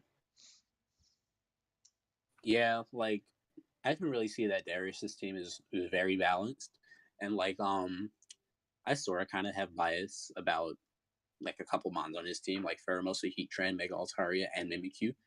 Like they're all mons that I've used in different like seasons of leagues. Like I've used Mega Altaria last season. I believe it was a KO leader at some point, and then I've used Pheromosa, Heatran, and Mimikyu in a different league. That was a league that I did really poorly in, but we don't talk I about that. I remember the Mega Altaria coming into Blacephalon because you thought it's Scarf. That was Never Ending Nightmare was actually a roll to kill from that range, Well, but it killed and you screwed me. yeah. But that was really unfortunate for you because that was the only thing Abel I could have done to come back because you had the game in your hand by that point. hmm See, But I think guys. it's really solid. Like personally, not for me, top 8, but maybe it's just outside of top 8, like number 9 at the bare minimum in honorable mention. It's Like it's a like very solid squad. I would put it like 9 or 10 somewhere there too. hmm Not a team that I would like say is a free win, but also not a team I'm sitting there like, well, this is basically the the most annoying team to face, or like has I have to take like what 1 week to build against, like against Ryan's teams all the time. hmm So I have By the way, I have Austin's. I have his top 8 as well. Lauren, I'm gonna message you just right now. These are Austin's. Austin's top 8. Well, we can check if he has like doubles with us on the back part of the point. Like we can see. Wait, give me a sec. Oh, hold up. No, hold up. That's mine. I didn't copy it. I One was second. about to say that's straight up yours. I don't know what happened. Okay, let me try again. Screw it. I'll just type it out. Austin's top 8. Matt, are you One. actually not able to copy? My keyboard as of late has been kind of weird. Like it's older, so I think it's like sometimes the keys glitch, or sometimes things don't work. Uh, don't know. You're gonna have to look into getting a new one at some point. 5, 9, 6, 7. This is the UBL was my first draft league ever, and I never knew what it is. And season one, I wasn't even able to draft my own team. I came in as a replacement for a guy that intentionally tried to make the team worse uh, before he was going. Like he swapped a lot of stuff around to weaker Pokemon and stuff, and his team was really bad. And but I knew most of the players from there. Like, okay, I didn't knew Ryan, but a lot of players I knew from other groups. So this league is also history for me. All right, now I can write down Austin's list. And all right, Austin is on place number. You can type everything I say. You can type down. He has placed 8. Number 8 is Pat, and we talked about Pat's team already. Place 7, he has himself, Austin, and we will talk about Austin basically now because Kalen has him placed 5th. And Kane, you can put that down for you now. Yep, that's correct. He has 6. He has Edwin, which we will talk about afterwards. He has 5th. He has Ryan, which we talked about already. Alright, so we will talk about Austin 6 Edwin like right after we do the fights. So you can type that all of that down, Shield. Like from age 8th to 5th, you can basically copy it straight in. Or am I supposed to do it because you have to? No, I can't because otherwise everyone would see what his top 8 are. What do you need me to do? Just basically his 8 to 5th place. You can straight up copy them. Oh, okay. All right. Where you want? Because I talked about most of them. Well, like place 6, here's Edwin. We will talk about him right after we finish the talk about Austin's team on place 5 Mhm. for Kaon.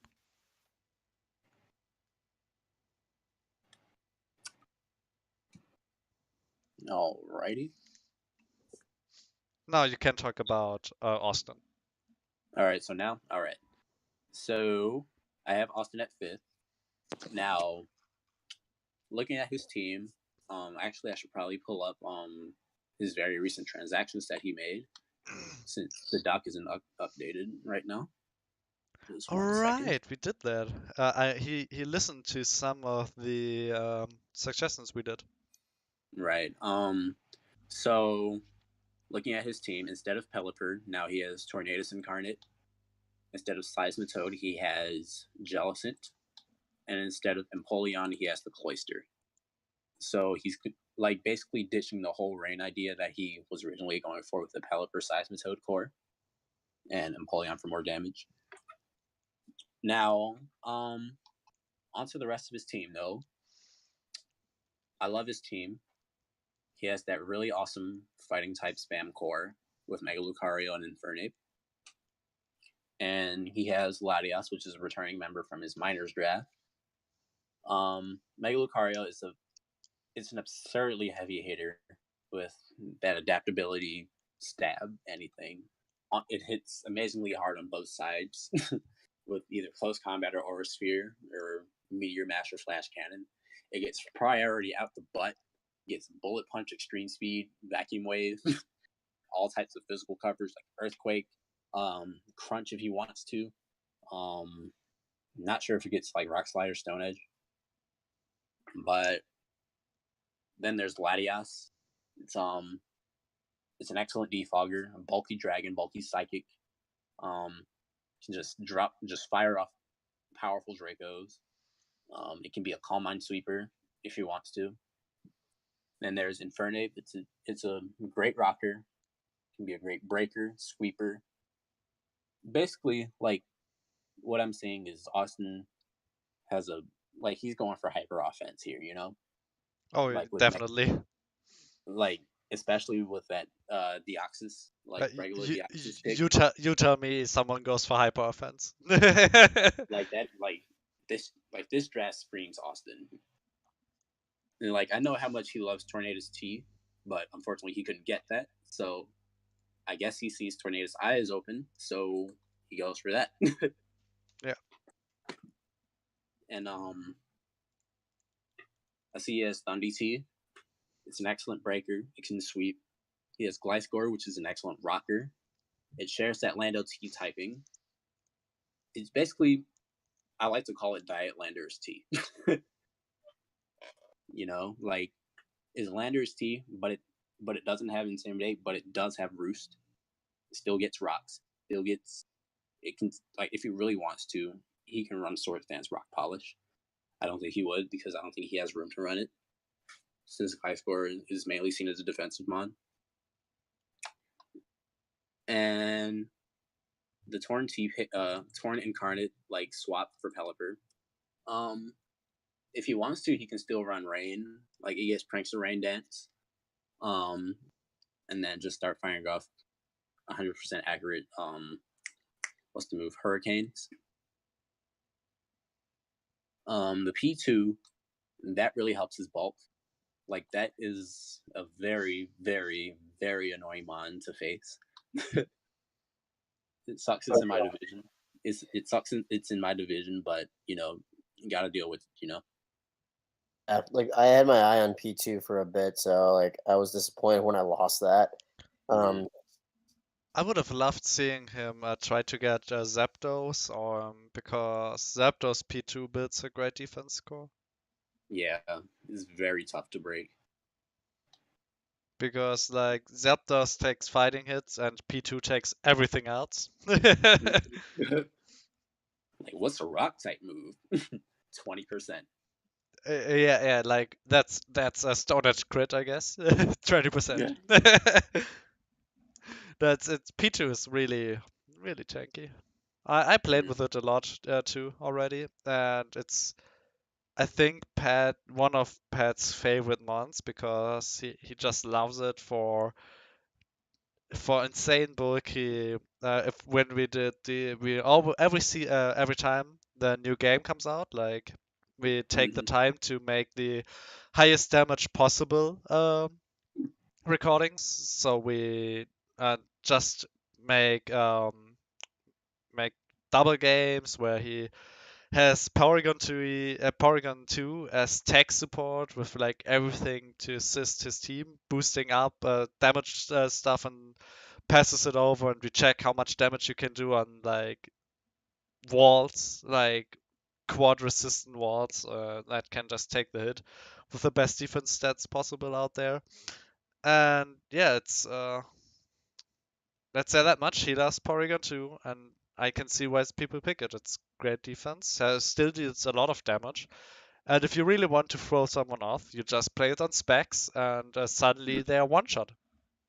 Yeah, like P2, it's really strong with its it doesn't get adaptability like its older brother, but Specs Tri Attack still hurts a whole lot. And even like Thunderbolt Ice Beam, and it still gets recovered.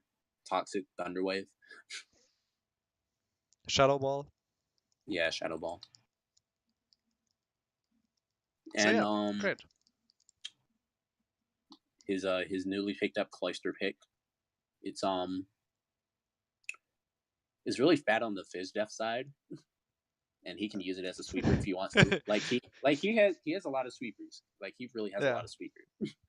I see But Cloyster and think, well, this thing dies to Crocodile's Grass Knot, and Crocodile is not known for its special attack, to say the least. but like I'm not entirely certain, but I know Cloyster gets spikes, but I'm not sure if he gets toxic spikes. I don't think so. It gets spikes, but it has a rapid spinner. Yeah, he gets rapid spin too.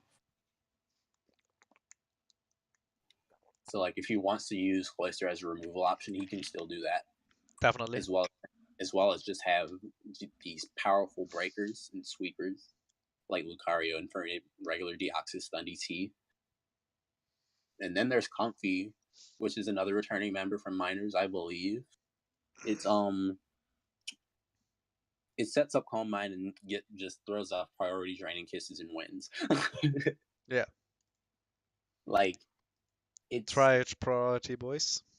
yeah, it's got good speed too, and it's got good special bulk and even good physical bulk. I believe it's let me pull that up real quick.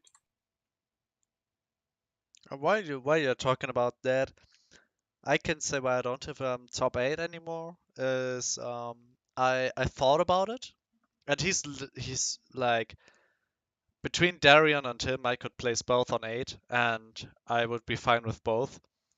I Mm-hmm. just prefer Darion's team a little more because Austin's hyper-offensive team gets out hyper-offensed by other hyper-offensive teams. Mm, And that's just something that puts down a hyper-offensive team for me, because if you play hyper-fans versus hyper-fans, you always want to win that as hyper-fans. yeah. Yeah, and but otherwise, I can see his team do a lot of work. But I can also see it fall flat. It's good he picked Mm-hmm. up the ghost, because otherwise the fighting spam versus him would have hurt him a lot, because Comfy not the most bulky of mons in my opinion. Yeah, Gliscor, alright, but that usually paired with fighting spam, you have like Ice Punch or some shit like that. yeah, and then Uh, like that places a whole lot of pressure on Latias and regular Deoxys. Like regular Deoxys is not a switch into anything no. whatsoever, as we all know. And yeah, Latias really is his only real fighting switch in, or was.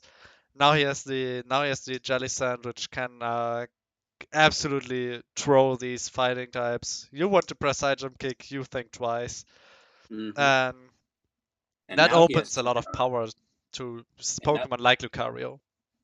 and now he has regular Tornadus, which yes, it's also sort of kind of another fighting switch in, and it can easily fire back with Hurricane or Air Slash if it's not in range,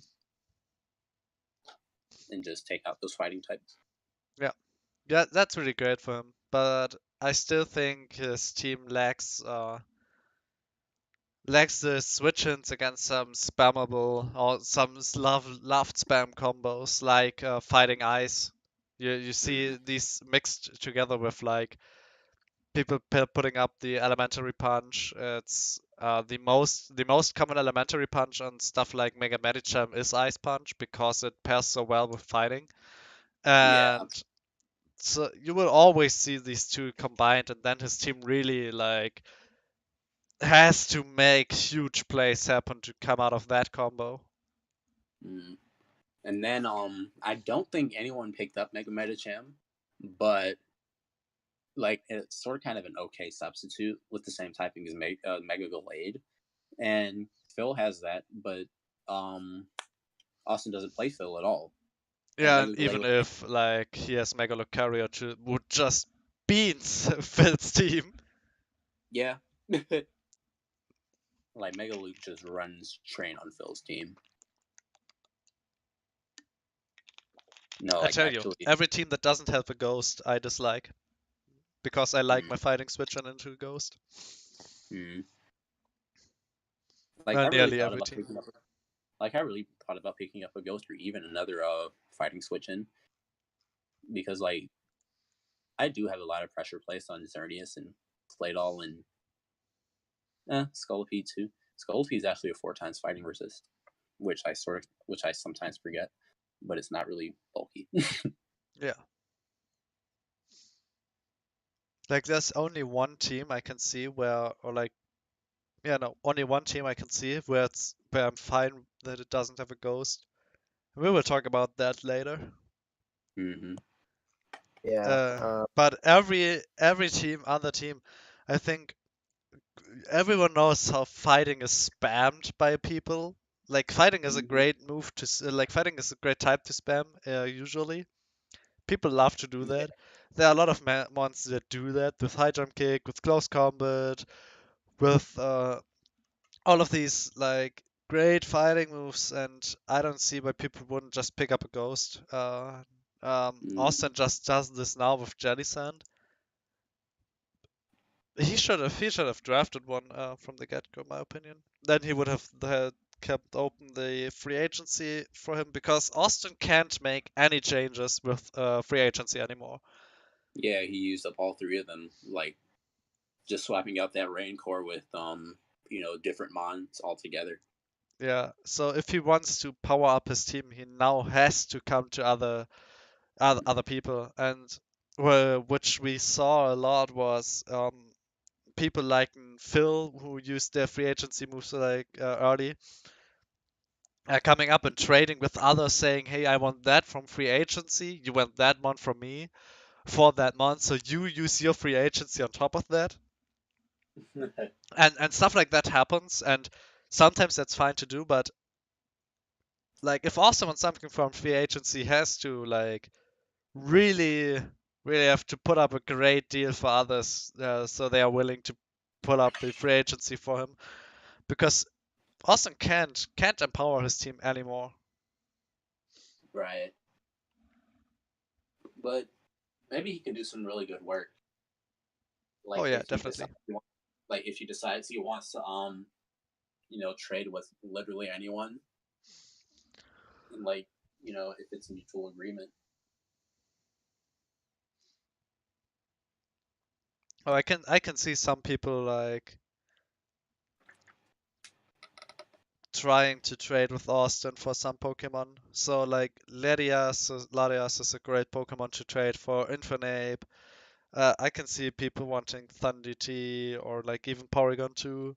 Like these are Pokemon that are just useful in general, and so I can see people trying to trade with him for them. And Yeah, if he really wants to power up his team and see something good in free agency, that might actually be a consideration at some point. yeah.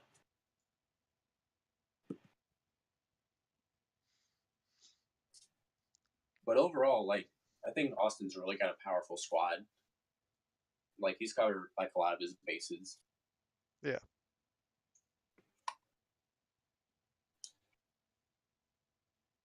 All right. So everyone's done their number 5 pick, right? So we will talk about the.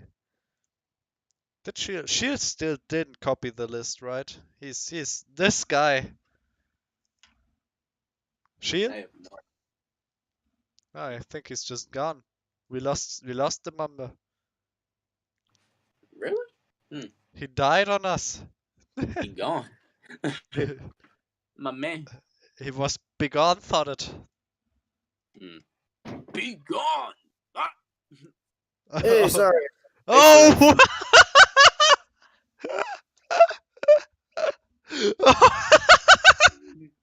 Oh God, Lauren's gone insane. That's He got so some mad, perfect man. timing.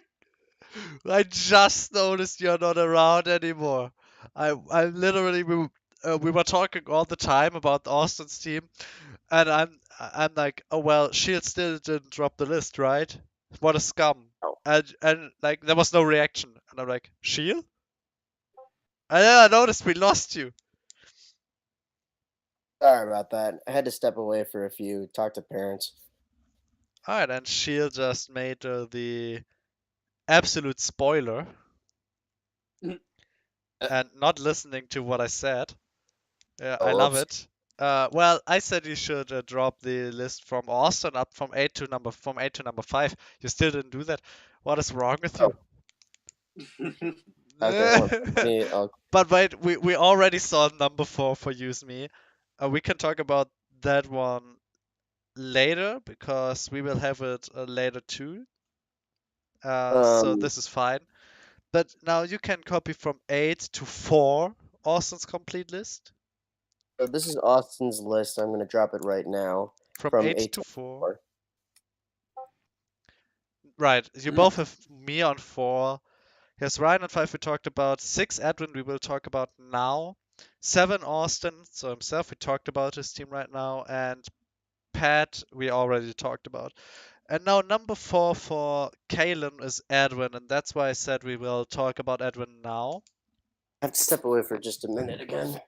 Yeah, no worries. It's So all we good. will. So Kane, you can say put up your 4 Edwin, and we will talk about Edwin's team, I guess. All right. So my number 4 is Edwin. Um, totally because that big ass threat named Marshadow. Like Marshadow is just so ridiculously good, and Edwin utilized that number 1 position extremely well. Like he also could have gone Yveltal, but and like had similar results. But I feel like he synergized like the rest of his squad really well with Marshadow, and I love that Scizor pick, and just so it can soak up all those fairy hits. Okay, most of those fairy hits because like it doesn't have the best special defense, but it has good defense. Especially like coming up with that next pick he picked up in the Hydra gun, because like then he'd have 2 mons that are weak to fairy, and then his always fairy switch in Scizor, and then he picks up Primarita to round off his Dragon Steel Fairy core, and also sort of kind of start his Fire Water Grass core, and Primarita is just an excellent breaker. It's slow, but it's extremely strong. I believe it hits like 388 special attack and gets like high powered moves like Moonblast and Hydro Pump. And then there's Rotom Heat. That's his fire. It's his electric. It's a levitating Electricmon, which also sort of helps with having another ground switching, because at this moment, like before he picked up Rotom Heat, it was only Hydreigon that was his ground switching. And now that he has Rotom Heat, he has access to Volt Switch. He has access to Will-O-Wisp, Overheat, um, any of the hidden powers. And then he picks up Landorus Incarnate, which funnily enough is his first Stealth Rocker.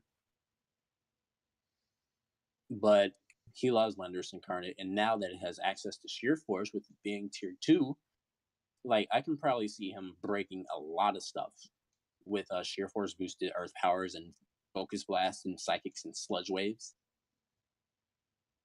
And then he goes on to pick up Mega Diancie, and that's a very solid mon. Like I even had my eye on it at numerous points. Like it has such a very solid speed tier, very spammable moves in Moonblast and Diamond Storm or Power Gem if he wants to go fully special. You can You Rock always run Polish, you always run like Diamond Diamond Storm Storm. Yeah. for the defense boost chance, because Dance Mega is so squishy. Mm-hmm. It's like a sponge, like a wet sponge. That's how squishy it is. You can just push it together, easy. Mm-hmm. Think Its like defenses I think are thin as paper. Yeah. some of his team has like some pretty thin defenses. Some of his team though has like pretty solid defenses though.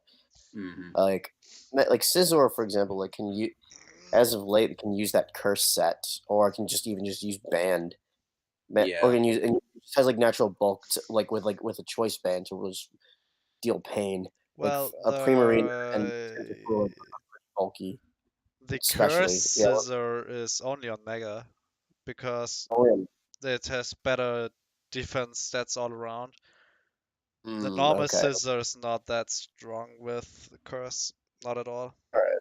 Yeah, and like Curse can only be used on regular Scizor if it has a light metal. Like it can't use Technician. Oh, interesting. Okay. Okay. Yeah.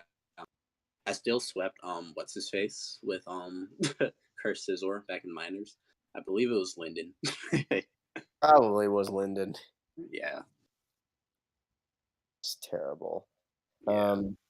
Among other things, though, like he's got Lander.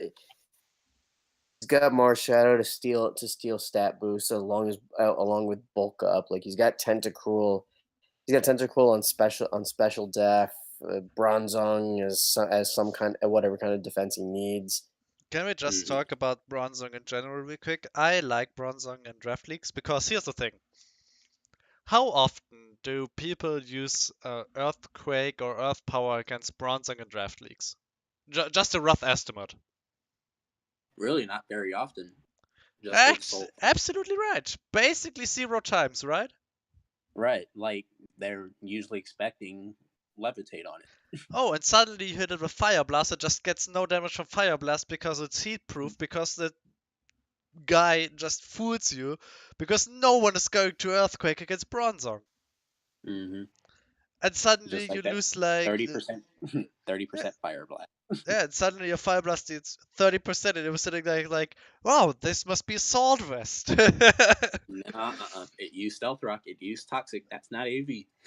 Yeah, it's like I have seen that move so often already, because people always expect, yeah, well, obviously he will go Levitate because Heatproof is only like a little less damage compared like to Levitate removing a whole weakness, so he will surely take Levitate. Why does my Fire Blast deal no damage? So yeah, I'm expecting to see this at least once. And then he picks up Nidoking, which 1 is a rocker, 2 a grounded poison, 3 an extremely powerful wall breaker with its sheer force life orb boosted stab attacks. Oh yeah, his double sheer force core is funny. Yeah. It's funny they're both ground types. Yeah. The earth powers, mate. The earth powers. Every team that is weak to ground just gets destroyed. And even Sludge Wave too. Oh, absolutely. And don't forget, Nidoking can always go the physical route too. It has more attack than special attack, just a greater special variety. Yeah, it can run like Poison Jab, Thunder Punch, I believe Ice Punch. Still gets Earthquake, of course. But unfortunately, Earthquake doesn't get a sheer force boost. Yeah, I think that's one of the main reasons why people run it. Special is like Earth Power gets the boost. It gets T-Bolt Ice Beam, which is a great combination. Sludge Wave is better than Poison Wave. The Sludge Wave is better than Poison Jab. Mm-hmm. So yeah, but that's just a thing. You play it special because the coverage is better. Mm-hmm. Oh, oh, damn it. I'm just like sitting here, spinning around in my chair and just basically nearly breaking my neck, but everything is fine now. Like overall, I see Edwin's team as another heavy offense team with sprinkles of bulk in it.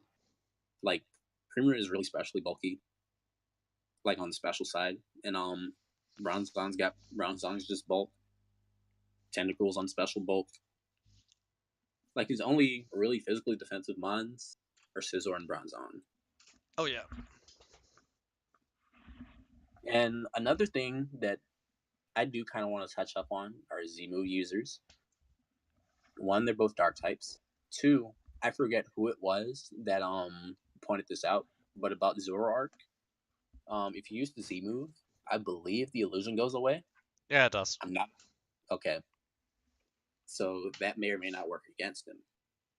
But like they'll see that like if something like Primarina is using a Z move, then it's likely Zoroark. Oh yeah, no shit. Like the only way it would fool someone if it doesn't go away is like if you turn Zoroark into Hydreigon. And honestly, that's a kind of stupid idea because they are both dark. They're both dark and they're both weak to fighting and fairy. So no Yeah, one will there's. do that ever. Mm-hmm. So Mm, I think I'm that's not not the problem. sure if I like his Z users, but like I think I feel like he could have made I feel like he should. I could be like I don't know. I think he could have made Scizor or Nidoking maybe his Z Or users. Like never give maybe Scissor Z, mate. and then I think over. Well, Hydreigon, I agree with. I like it as a Z user. Yeah, Hydreigon's Zoroark, I solid. don't know. I, Maybe I he I could just have want to done point out, I'm quite sure the Zoroark Z was like, oh well, my Shadow can't use Z anyways. Scissor Z sucks kinda. Hydreigon already has it. Primarina doesn't have the best Z moves out there. Rotom Heat, same story. Lendo I isn't allowed to run Z. Diancie Maker already has an item. Tentacruel Z is absolutely like stupid. Bronzong Z, same story. Nidoking Z, you prefer the Life Orb on it, and if you don't run Life Orb, you don't run Life Orb because you want it to be fast and run it Scarf and lose damage for that. And so Mm, is actually like Zoroark is kinda okayish, but I would have liked to see him like just draft a completely different Pokemon that can actually run a solid counterpart to Hydreigon Z, because now he has two Dark types that run Z moves, which Hydreigon also can just Z the Draco Meteor, but they are both like weak to the same stuff or similar stuff. They're both mm-hmm. fairly squishy usually. That's something I dislike about his Z. I feel like Primarina might have been a little bit better just because of the signature Z that it gets Yeah, from Sparkling Arc. And it also gets Twinkle Tackle from Moonblast. A powerful Shattered Psyche from Psychic. Bloom Doom from Energy Ball. Sub-Zero Slammer from Ice Beam. yeah, but I don't see Primarina as a good Z. Like a general rule for me on Z Pokemon is either they hit like insanely hard, like for example Porygon Z on my team, Mm-hmm.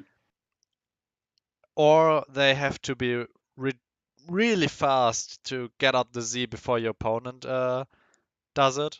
before your opponent kills it, because usually your Z users are more of the sweepers, like my Blacephalon. I'm always referring to my team because that way I don't like talk about different teams because there are different players behind it, and I never know what they are thinking. But for my team, that's how I look at Z Pokemon. Z Pokemon are usually fast because you want them to get out the Z move before your opponent kills them and really break a hole in the defenses or finish off a Pokemon that is a wall, or one hit KO a sweeper you might would not one hit KO otherwise.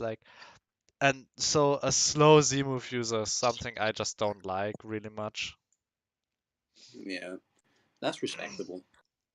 Even though Primarina is very strong, like any of its Z moves or nukes, it's pretty slow, and it is pretty frail on the physical side. So, yeah. Yeah. And it has because water is such a great defensive type, everyone always has like electric moves on their Pokemon, which makes water like a less great defense type just by people knowing they have to take stuff to break through water. Mm-hmm. So yeah. So I kind of agree with his Z moves, Z mons on his team, but I would have liked seeing him draft a different Pokemon altogether to get another good Z user. Like if we take the tier list out, I'm just doing this like out of my head because I don't have him in my top 8.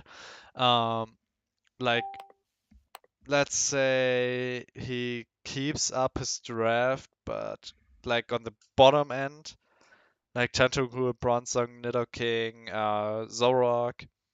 Like that's tier 4. You can pick Gardevoir is faster that can run decent Z moves. Helios is pretty fast and has fun Z moves. Kyurem is absolutely fun with Z. I can run the Zygarde 10% is a great Z move user. And that's on Megas. And then like tier 5 you have so many Pokemon, there are at least a few good Z move users in my opinion. Like there's so many Pokemon there. That's crazy. Tier 5 is so full of Pokemon.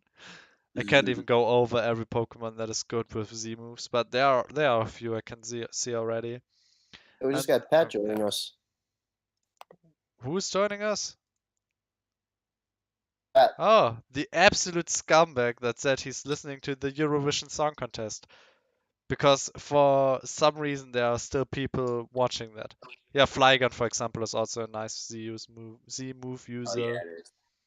Like that's the thing.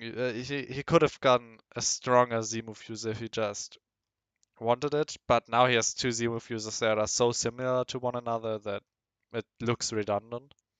Yeah. Oh, Pat muted himself fully now. After calling him scum, he just doesn't want to hear me anymore. Yep.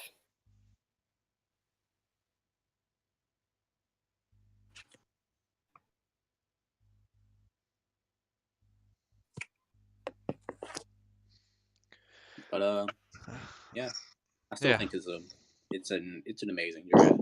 Oh, Dwayne has joined us. Hello. Hi. What's up, Dwayne? What's going on? Just got finished watching Southpaw. So we are up to our number 4 place already. Ooh. Nice. So yeah, you can join in there, and maybe like if you want, you can just give us your bottom 4, like 5, 6, 7, and 8, and we can see if we talked about the teams already because we have very similar like opinions so far. Okay. A few differences, but not as many as like it's not like completely out of the way. Was it just any you said from 8, the last 8 of my list? Like yeah, like we have top 8, right? We only do top 8. We don't list all 16 because on the bottom spectrum they are so close together you couldn't rank them in my opinion. Yeah, But we do the top 8, and from the top 8 the bottom 4. So placed 5th, 6th, 7, and 8. 6, 7, 8. Okay. I had one from each division actually. From the Eula division. Just put them out from 8 to 4 in chat so we can just see them real quick. Because if we Yeah. talked about the teams a lot already, I kind of want to skip talking about them or again because we are already at 2 hours recording. Oh, absolutely. So let's just make this quick. I have Minnesota Timberwolves. We talked about that team already, right? Yeah, we all talked about yeah, the yeah, Ferramosa team already. All right. I had the Chicago Black. Oh, we talked about that team. I can yeah, promise. that's me. I'm pretty sure you guys spoke about this as well. The Pittsburgh Empoleon. We Yeah, that's talked that. about we didn't talk about that. We will talk about it though. And of course, I myself in the middle of the pack. Tampa Bay Mantines. That's a team we didn't talk about. And if I real check my notes here, I don't see us talking about your team actually even. No worries. Flying on. Let me check it. So here it is. No, we are not talking about your team. So you can talk about your own team while you place it in the top 8. Um, just massively. I feel like I have just the bulking core with Blitzy and Toxapex. You really can't do any special damage out of sight shot, or if you have a wall break, of course. I feel like most of my team, as I said in the beginning with the draft, I base my teammates on longevity. So just having a combination of a lot of health and recovery moves, it can wear you down a little bit.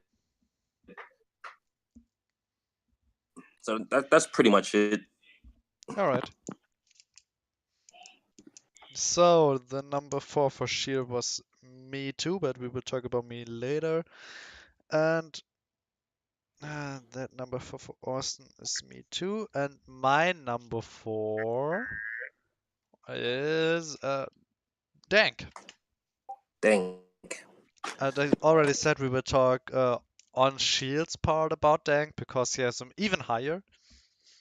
And so we will just skip right to number 3 then. And number 3 we will do Kalen and me at the same time because we had this team joining in number 4 twice too. It's myself. Nice. And High jump is right. Dwayne, what do you have on place 3?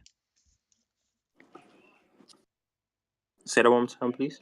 What do you have placed on number 3? What team?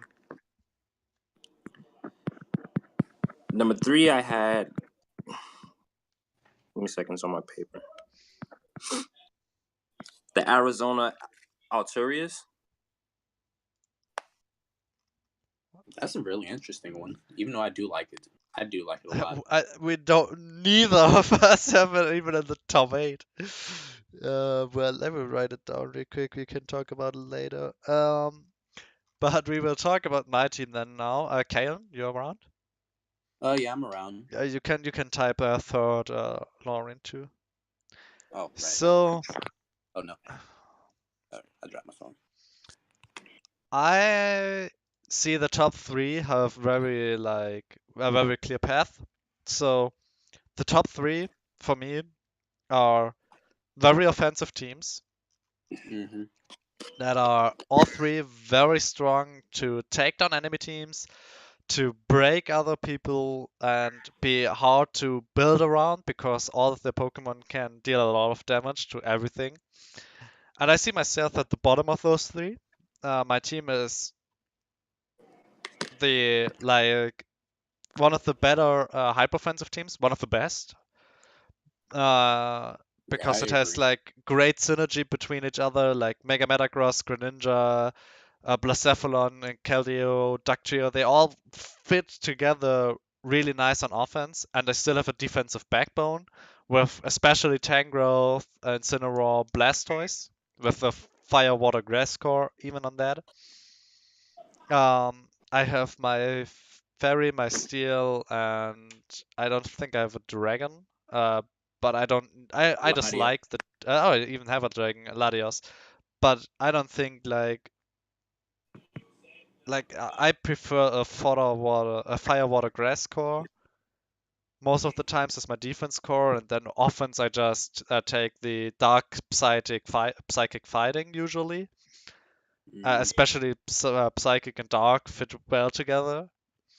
It's my first season. I don't have a clear fighting spam that's physical. I have Keldeo on the special side this time. Usually I have something that spams high jump kick. This time I have something else. But it also still deals physical damage with its fighting move, so that's also fun. Yeah, that secret Uh, sword, it's really nice. yeah, and yeah, I see my team being pretty fast, having a lot of good Scarf Pokemon. My Z captains are pretty clear for me because Blacephalon is a great Z Pokemon, and Porygon Z, well, as I said, it's all fun and games until you get hit by a Z Hyper Beam or something like that. That's actually painful. And there are a lot of options on my team to like chip down opponents and then finish them off. And we saw in week one that even Protein Greninja can use Water Shuriken really well. To Mhm. chip down the opponent to a level that Blacephalon can sweep. Mega Metagross, in my opinion, just a great offensive Pokemon in general because it has an insane amount of moves you can choose from, and you can take down a lot of teams. And like, mad respect to Darien to cripple it with like Scarf Nihilago's T-Wave. I've never seen that coming. Mm. Yeah, that was some. Yeah, that was actually incredible. But yeah, that's I think my team is just an offensive powerhouse that a lot of people will have hard time to switch into, especially with the Zmons being such great sweepers in general. Yeah, like even the mons that that were all Metagross just by stab alone, like they would have trouble switching into Metagross's coverage options too. Like Metagross is like I don't know if anyone drafted Slowbro, but like Metagross can use Thunder Punch like and deal some good damage. Also, it has Hammer Arm. Yeah, that's also true too. Oh That's man! also a great move. And plus, he gets access to tough claws as opposed to just having clear body. Yeah. But it still has the clear body to switch into stuff like webs, not get slowed, then Nega, and have its complete speed. Mm-hmm. Oh yeah. And then like Metagross even has like speed boosting options like Agility. agility Mm-hmm. or rock polish. Yeah, and if Oh it my. gets an attack boost on Meteor Mesh, that's Damn, actually painful. he can even run the home claws if it wants to. Yeah. So it can actually have like completely accurate meteor mashes and Zen headbutts. And also has it also has Rock Slide as option. Yeah, that's also true. That's my next matchup. Yeah, I know, right? Great that you talk about it right now. Whoops. Yeah, we Oh. just have to encourage him to drop a game against me real quick. Or doing the same thing like last season, starting win lose win lose win lose win lose, and then I lose twice in a row, and suddenly I go undefeated from there. That would also be. I think the second option is fine for me because then it means I can undefeated again at the end. But we will see how this season goes. I enjoy this season already because it's so fun to talk about, and yeah, Hmm. But yeah, and Z Porygon, by the way, also has like one of the most coverage options ever. You have Shadow Ball, Ice Beam, T-Bolt, like Hyper Beam, Try um, it. try attack if you don't want to go full out on the Hyper Beam. Uh, so yeah, it basically it's everything. Mm-hmm. That's great. I just feel like everyone on your team, like they can protect themselves. Like you mentioned synergy, but I feel like everyone can cover themselves, which is crazy. Yeah, I Mm-hmm. think every Like Pokemon especially that, standalone is annoying. especially that really really fat firewater grass core. Like you have Blastoise, Incineroar, and Tangrowth. That's already a headache looking at. Well, have fun trying to hit it with physical attacks is all I can say. And so Mm, I can put a lot of investment into special defense because they are naturally good on physical defense, and with the Incineroar, it amplifies it even more. yeah, with Intimidate and even Fake Out and U-Turn. Yeah, Oh, yeah, it's great. Mm-hmm. gonna be a long season. Mm-hmm. Nah, for Something you else not. I For you, this the headache of the season ends with week 2. Don't worry. I'm in your division, so Yeah, but wait, who? Wait, I want to see when you will face my number 1 team, or if you face it at all. Tampa Bay Mantines. There he is again. Oh, the rest of you can talk over this right now because I'm just checking the schedule of who you face overall in general because I've never looked it up. something else I want to point out about your squad, Lauren, is the whole Doug Trio and Mega Metagross thing. Like it reminds me a whole lot of like the early days of Sun and Moon OU with the when Doug Trio was allowed and it was paired with Mega Charizard Y and Tangrowth. Like Doug Trio, like much like Charizard Y, it gets rid of a lot of stuff that Metagross doesn't like. Like it can trap them and kill them with Oh, by Earthquake. the way, week 11 we face again. Like unfortunately you don't have Z Dog Trio to like completely nuke something with Z Earthquake. But still, if you're able to trap something and kill something with Earthquake or Stone Edge or Sucker Punch, and just pave the way for Mega Metagross to just win, that's insane. I actually picked it more for Blacephalon because Blacephalon, like Dugtrio, even though it's not allowed to trap anything, gets rid of everything that Blacephalon dislikes. Mm-hmm. Because if you build a wall to take Blacephalon, like it has to be special defensive, and Dugtrio just goes up there like, oh, nice special def you have there, and just kills it. that's true. It also has access to Memento, which I think it comes in handy, being that it's able to trap Pokemon. Mm-hmm. That's not allowed to trap Pokemon. Well, it can pursuit trap, but that's it. Mm-hmm. Because arena trap is obviously banned. Really? Yeah, it is. It's a standard OU clause, and OU bans arena trap. And Gothile is the only Pokemon that is allowed to trap with Shadow Tag, but that makes it a tier 2, which is not worth it in my opinion. Gotcha. Um, Though those tier 5 last season and still allow Shadow Tag. yeah, but like I like the guy. You have to look at it that way. Dugtrio and Blacephalon go well together, or Dugtrio in general with every special sweeper. And if I take the Mm-hmm. Memento, like Blacephalon can set up, Metagross has a setup, Latios can Dragon Dance even, Togekiss can set up, Porygon Z can set up, so I can really take the momentum and amplify it. Yeah. Yeah. So that's about my team. Unless Dwayne has something to say about it too. No, I'll get prepping tomorrow.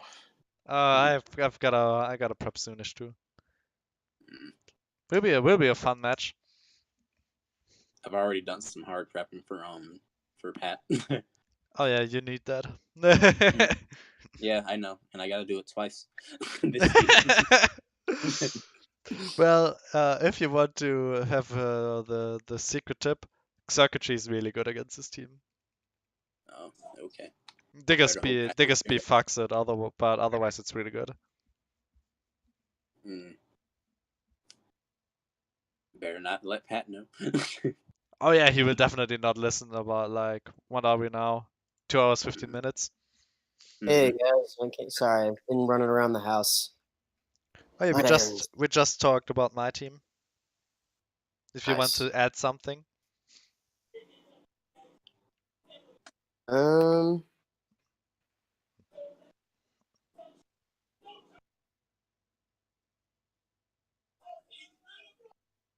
let's see. I feel like you guys probably would have hit on major points because like Mega Metagross, Greninja, Blacephalon, they already have that offense. Yeah, Yeah. just and Latios add more to it. Then that Tangrowth support. Overall, solid. Pretty definitely your style of hyper offense. But I think if we would like scratch out the names everywhere, I think there are a few teams everyone could like order to the specific people. Like I could definitely say that Pat's team is Pat's, my team is mine. Like that's just something like there are teams you know if you know the player behind it, it just screams at you like, hey, look, it's that guy. yeah, for sure, 100%.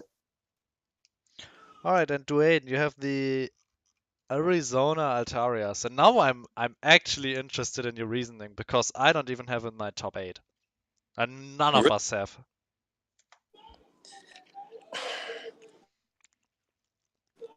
I feel like this team ends up with everyone's. It's a little, it's kind of slow, but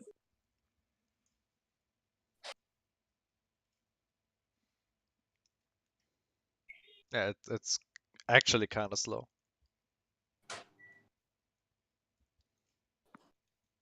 it's kind of slow. But just looking at the names on that team, I felt that it matches up with pretty much everyone within his division,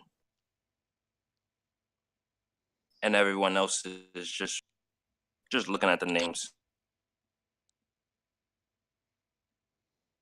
I think he definitely was in a division where his team is really good in.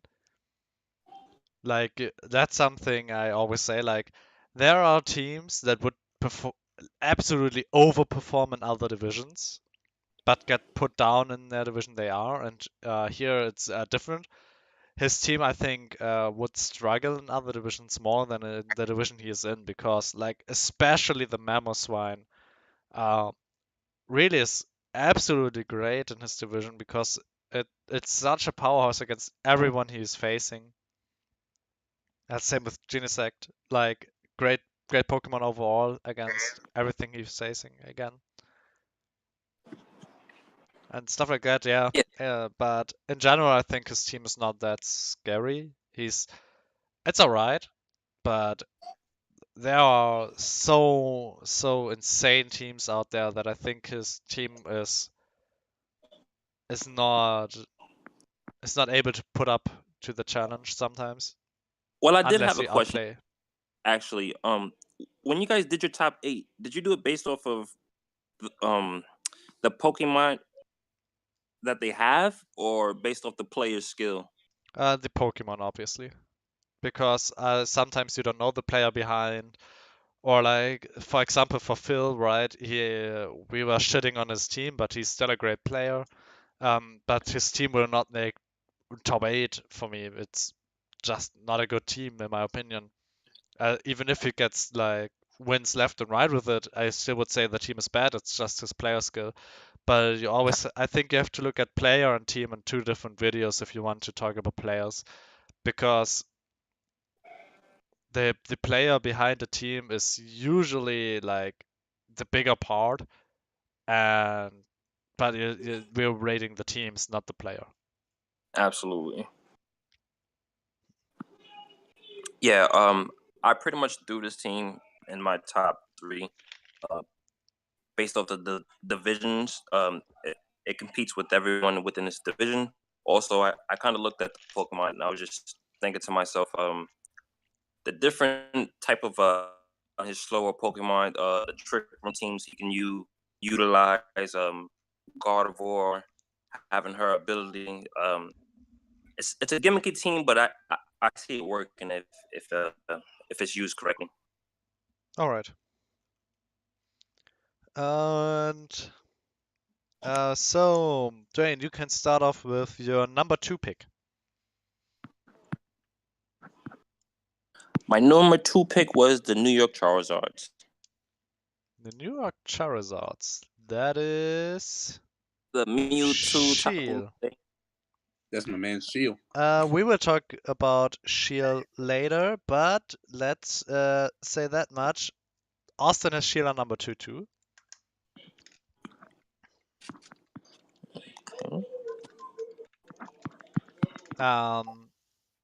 So yeah.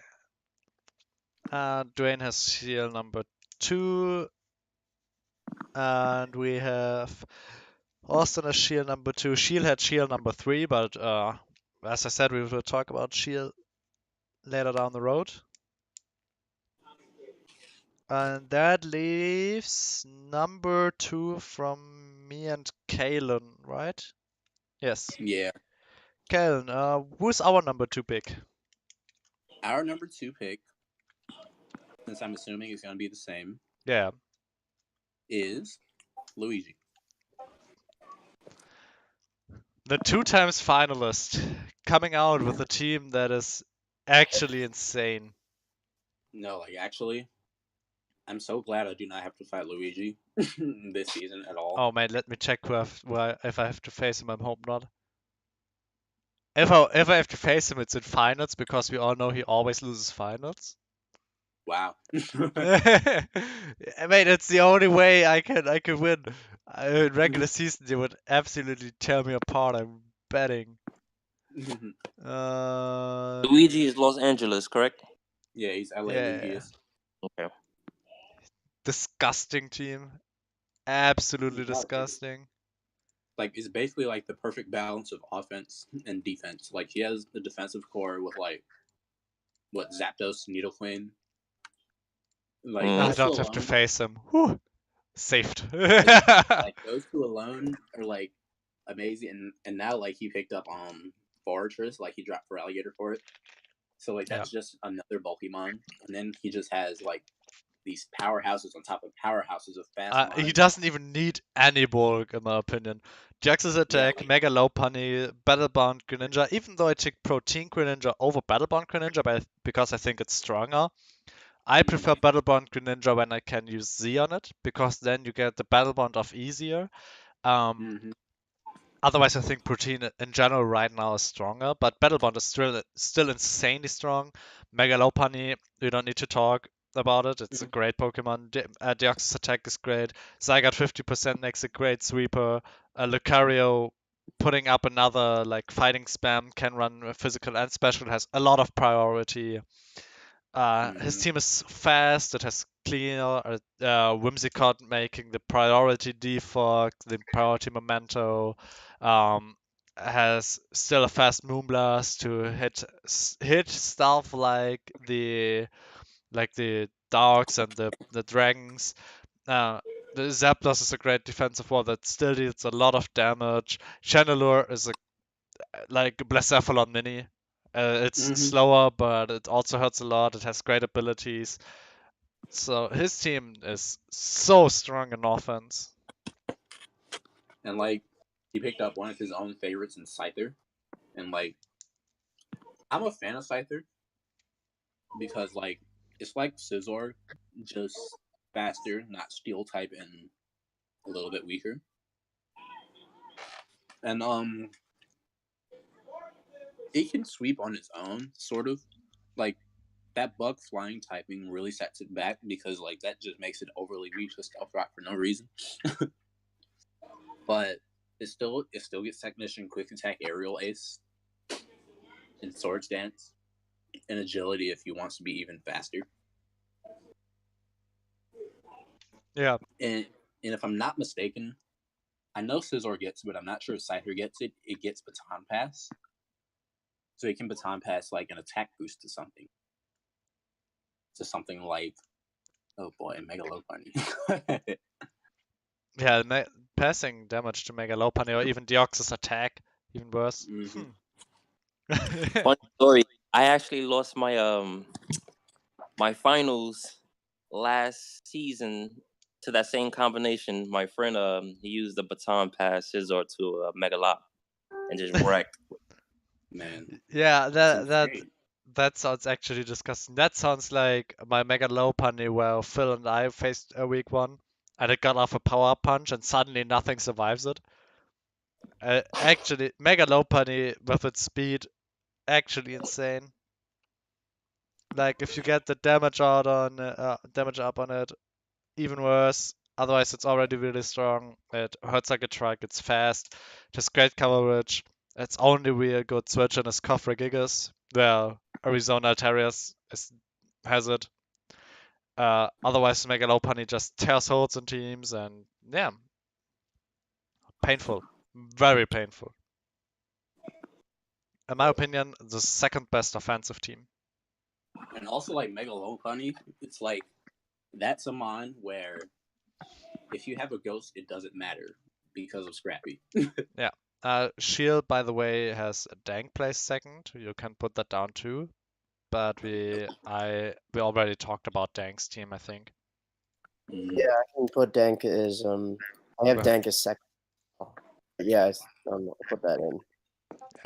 Oh yeah, and Dwayne, Sorry, if you wonder where we do that, I made a chat with me and the other two, so we can make the list. At the end, we will write that our top eight's down, like from one at the top, eight at the bottom, all out, so the people can look at the end a summarization about our lists. Okay. Yeah. All right. So that's number two teams, and so Dwayne, who have you now on number one? Give me 1 second.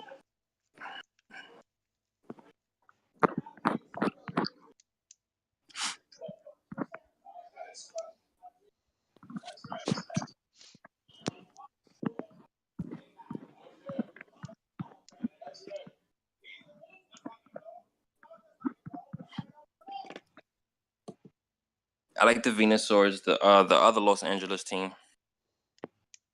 So Edwin's team. Edwin's. Yeah. Yeah, we talked about Edwin earlier because we had it in there at number 4 Oh wow. on Kalen's team, on Kalen's list, and number 6 on Shield. We talked a lot about that too. It's Marshadow, right? Marshadow is great. Yeah, that's the Marshadow one. So Shield has on his number 1. You can say it now. Oh, my number one was Luigi. Which you just talked about a lot. Great Mhm. team, and I can see it placing number 1. Austin has number 1 Dank, and I can see that too. It's like Coco Lucha, the Suncor. It's a really tough to beat. We talked about that too. And Kalen and myself have on number 1 combined with Patrick. Patrick said the same thing. It's Shield. It's Shield. And now we will talk about the elephant in the room. Oh boy. We Oh, will no. talk about the most terrifying team I've ever seen in any draft league. Period. Except I'm not terrifying though. Well, I have Mewtwo alone, which is just like everybody who ever saw Pokemon the first movie knows how terrifying Mewtwo can be. You know, just all it has to do is eyes glow and shit goes everywhere. It's literally Frieza. It's like Freeze. it's so strong. It is uber since the beginning of its existence. It's like one of the it's the only Pokemon from Gen 1 that managed to stay consistently overpowered. Mm-hmm. And Gen 1 it was the strongest Pokemon. Gen 2 it was really high up. Gen 3 it's still very strong. Gen 4 is still pretty strong. Gen 5 pretty strong. Gen 6 with the Megas insanely strong. Like It never was weak. It was always just insanely strong. Like it kept up with power creep and it stayed like close to the top consistently.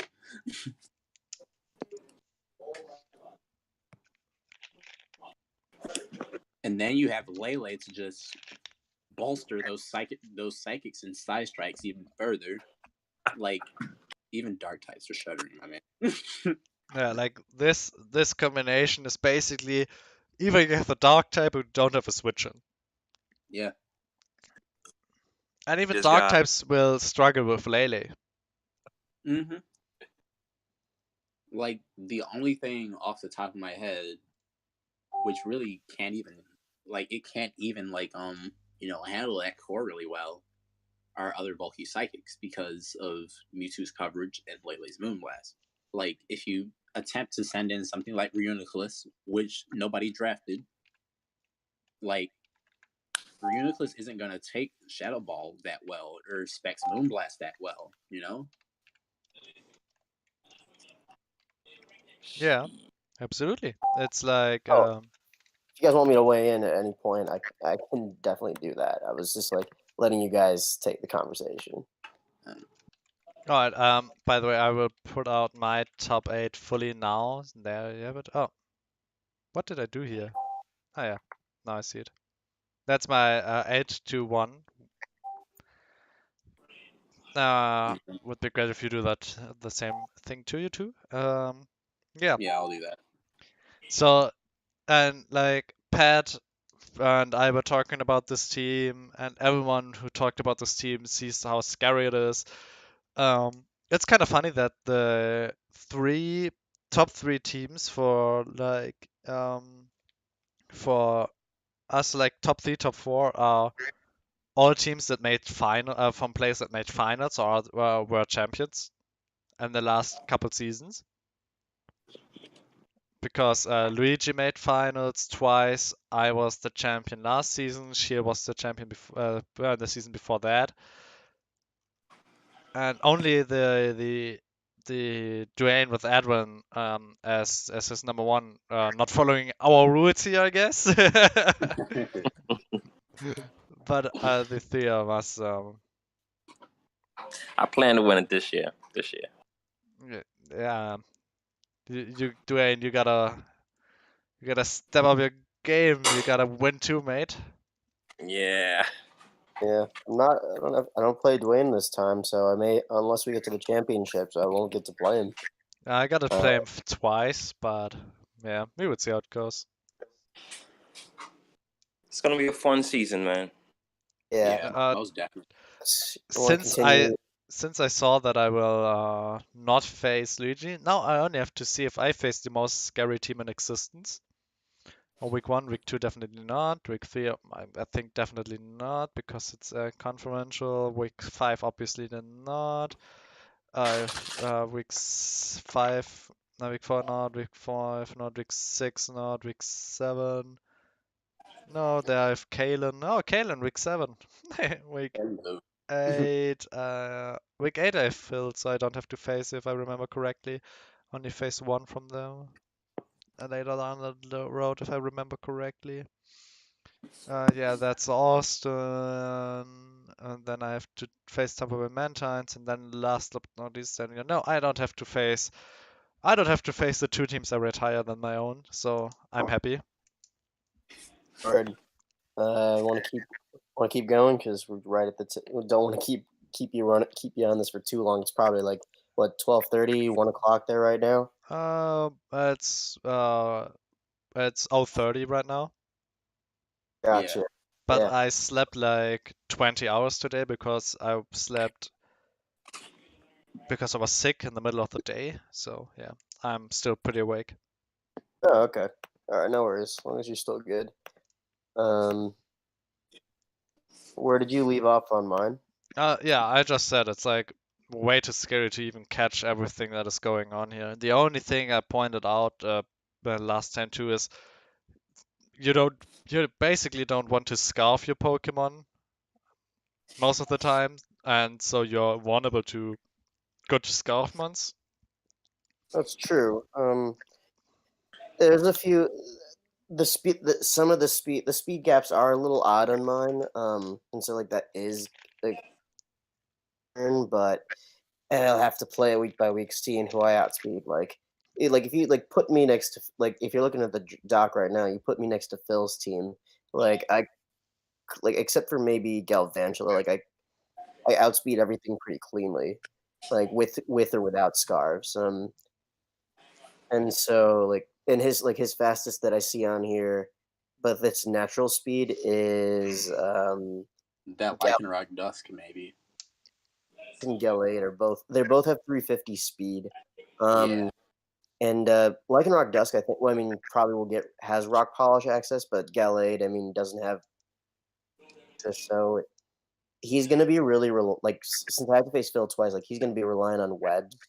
Yeah. Especially with that Bisharp. Yeah. Oh yeah. And that like I have it's kind of a one-off like with Sharpedo, but I mean it could still make it work. Mm. Yeah, it's like honestly, your team. I don't see you fearing any other team. Like Mewtwo is great, Tapulele combos insanely well with it. Garchomp deals a lot of damage. Skarmory is a great physical wall. Sharpedo Mega is outspeeding everything in existence if it gets its speed boost and it deals a lot of damage. Domaniton is a great breaker. Rotom is like it's your 2-5 pick. There has to be a weak Pokemon on every team. Chansey is a great wall. Bustle did so much damage. Suicune is a great wall. Umbreon is a great support. There's nothing stopping this team in general, in my opinion. That's just disgusting. Like, you have such an amazing defensive backbone with Skarmory, Chansey, Suicune, and Umbreon. Like, that is damn near unbreakable. Yeah, the only bad thing about your defensive core is that it's weak to fighting. And then there's Mewtwo, which is not very squishy in general, and just comes in and one-shots fighting types anyways. And then there's Layla that 4 times resists fighting. Yeah. So yeah, nah. I don't see this team like falling apart to anything.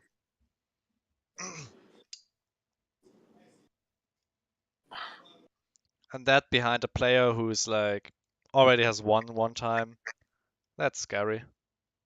Mm-hmm.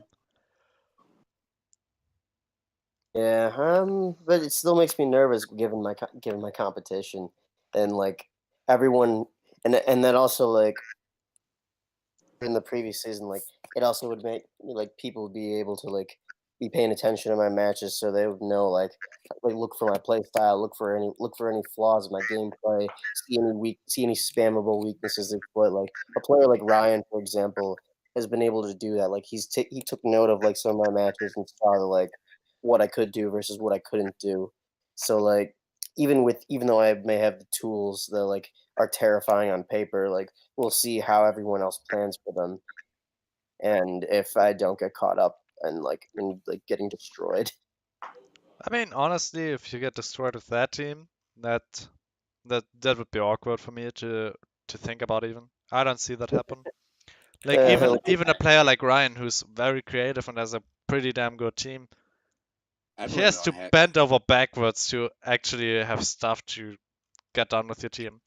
Also, Shield, you can post your top 8, please, from 8 to 1. Oh, all right, yeah. Grabbing it right now. Or from 1 to 8, I actually don't care. Just so people can see our finalists. And yeah, this is great. Like, yeah, no, I don't see this team like being like even once on the losing side. Obviously, that can happen because we all know bad camps happen. There's RNGs screwing us over, and like, yeah, that's a thing. But in general, this team is so strong, so scary, so annoying to face. I don't know. Hard to build against. Pretty I tough. feel like his double psychic and double dark, they all serve a different purpose. And Yeah, that's true. Definitely. Like, Umbreon's a really defensive one, and then Mega Shark is just crunch everything and win. And you have Mewtwo. Kalen, when you watch my game, when you watch Mega Shark go on the field, you have to listen to the Shark song in the background. Oh, Baby Shark. You said that during the draft. You were just like you started typing that in chat. And I'm just like, God damn it, Caitlin. Yeah, like you know that Sharpedo is annoying to face when basically I look at my team and I'm like, well, if Incineroar just take down one attack boost, and then I put on Tangrowth, that actually could survive. Oh, this is the first season I think we are not playing each other, Lauren. Kaylin, I gotta look at who was my week 8. Yeah, don't the think you first played time we played each other, you won by 3% with a knockoff. I will always Yeah. remember that. Oh yeah. After a great turn 1 for me, there was a great end for you. Yeah, that was that game No, had its ups. I should have won that game if I played it outright. Like I should have gone play the fake out game, but I thought, oh yeah, why should I, right? And then I forgot that Persephone is slower. But yeah, that wasn't the time where I still basically stopped thinking about anything because personal trouble. Yeah, it's But you won that fine. season, so you went ahead, man. You went ahead and showed them. Yeah. I mean, definitely looking back. There's always games that you feel like that you deserve, like games that like us as players, like sometimes we deserve to win, and sometimes we get lucky. And it's like as long as we acknowledge like where it like which ones were which, and like if we can recognize that, then like I think like that's good for us as players because like there's plenty of games where I've won I'm like just like by the skin of my teeth or won with like cold calculation lucky No, with I because wouldn't say you were lucky. I would say you were just I wasn't smart. You played it outright. You played to your only out, and I played into your only out. That's just how it is. I was just stupid. it happens. That's how that is how it is. Yeah, it's but yeah, so thanks for joining me. I think with 2 hours and 45 minutes nearly of video, we should stop it here because otherwise people will be like, what the fuck are you talking about all the time? Yeah. And yeah, thanks everyone who joined. Special thanks to Dwayne who just decided to, well, I will join for the top 3. Anytime. Thanks for Austin also for giving his list. Sadly, Pat couldn't make it, but that's fine. Uh, and a big thanks to Kalen and Shield who joined me today. Yeah, no problem at all. Thanks for having us, man. Always a pleasure. It's a pleasure. And yeah, we will see us soon, I hope, when I look over the week 1 replays to see how the teams plan and play out. See ya, guys. All right. See.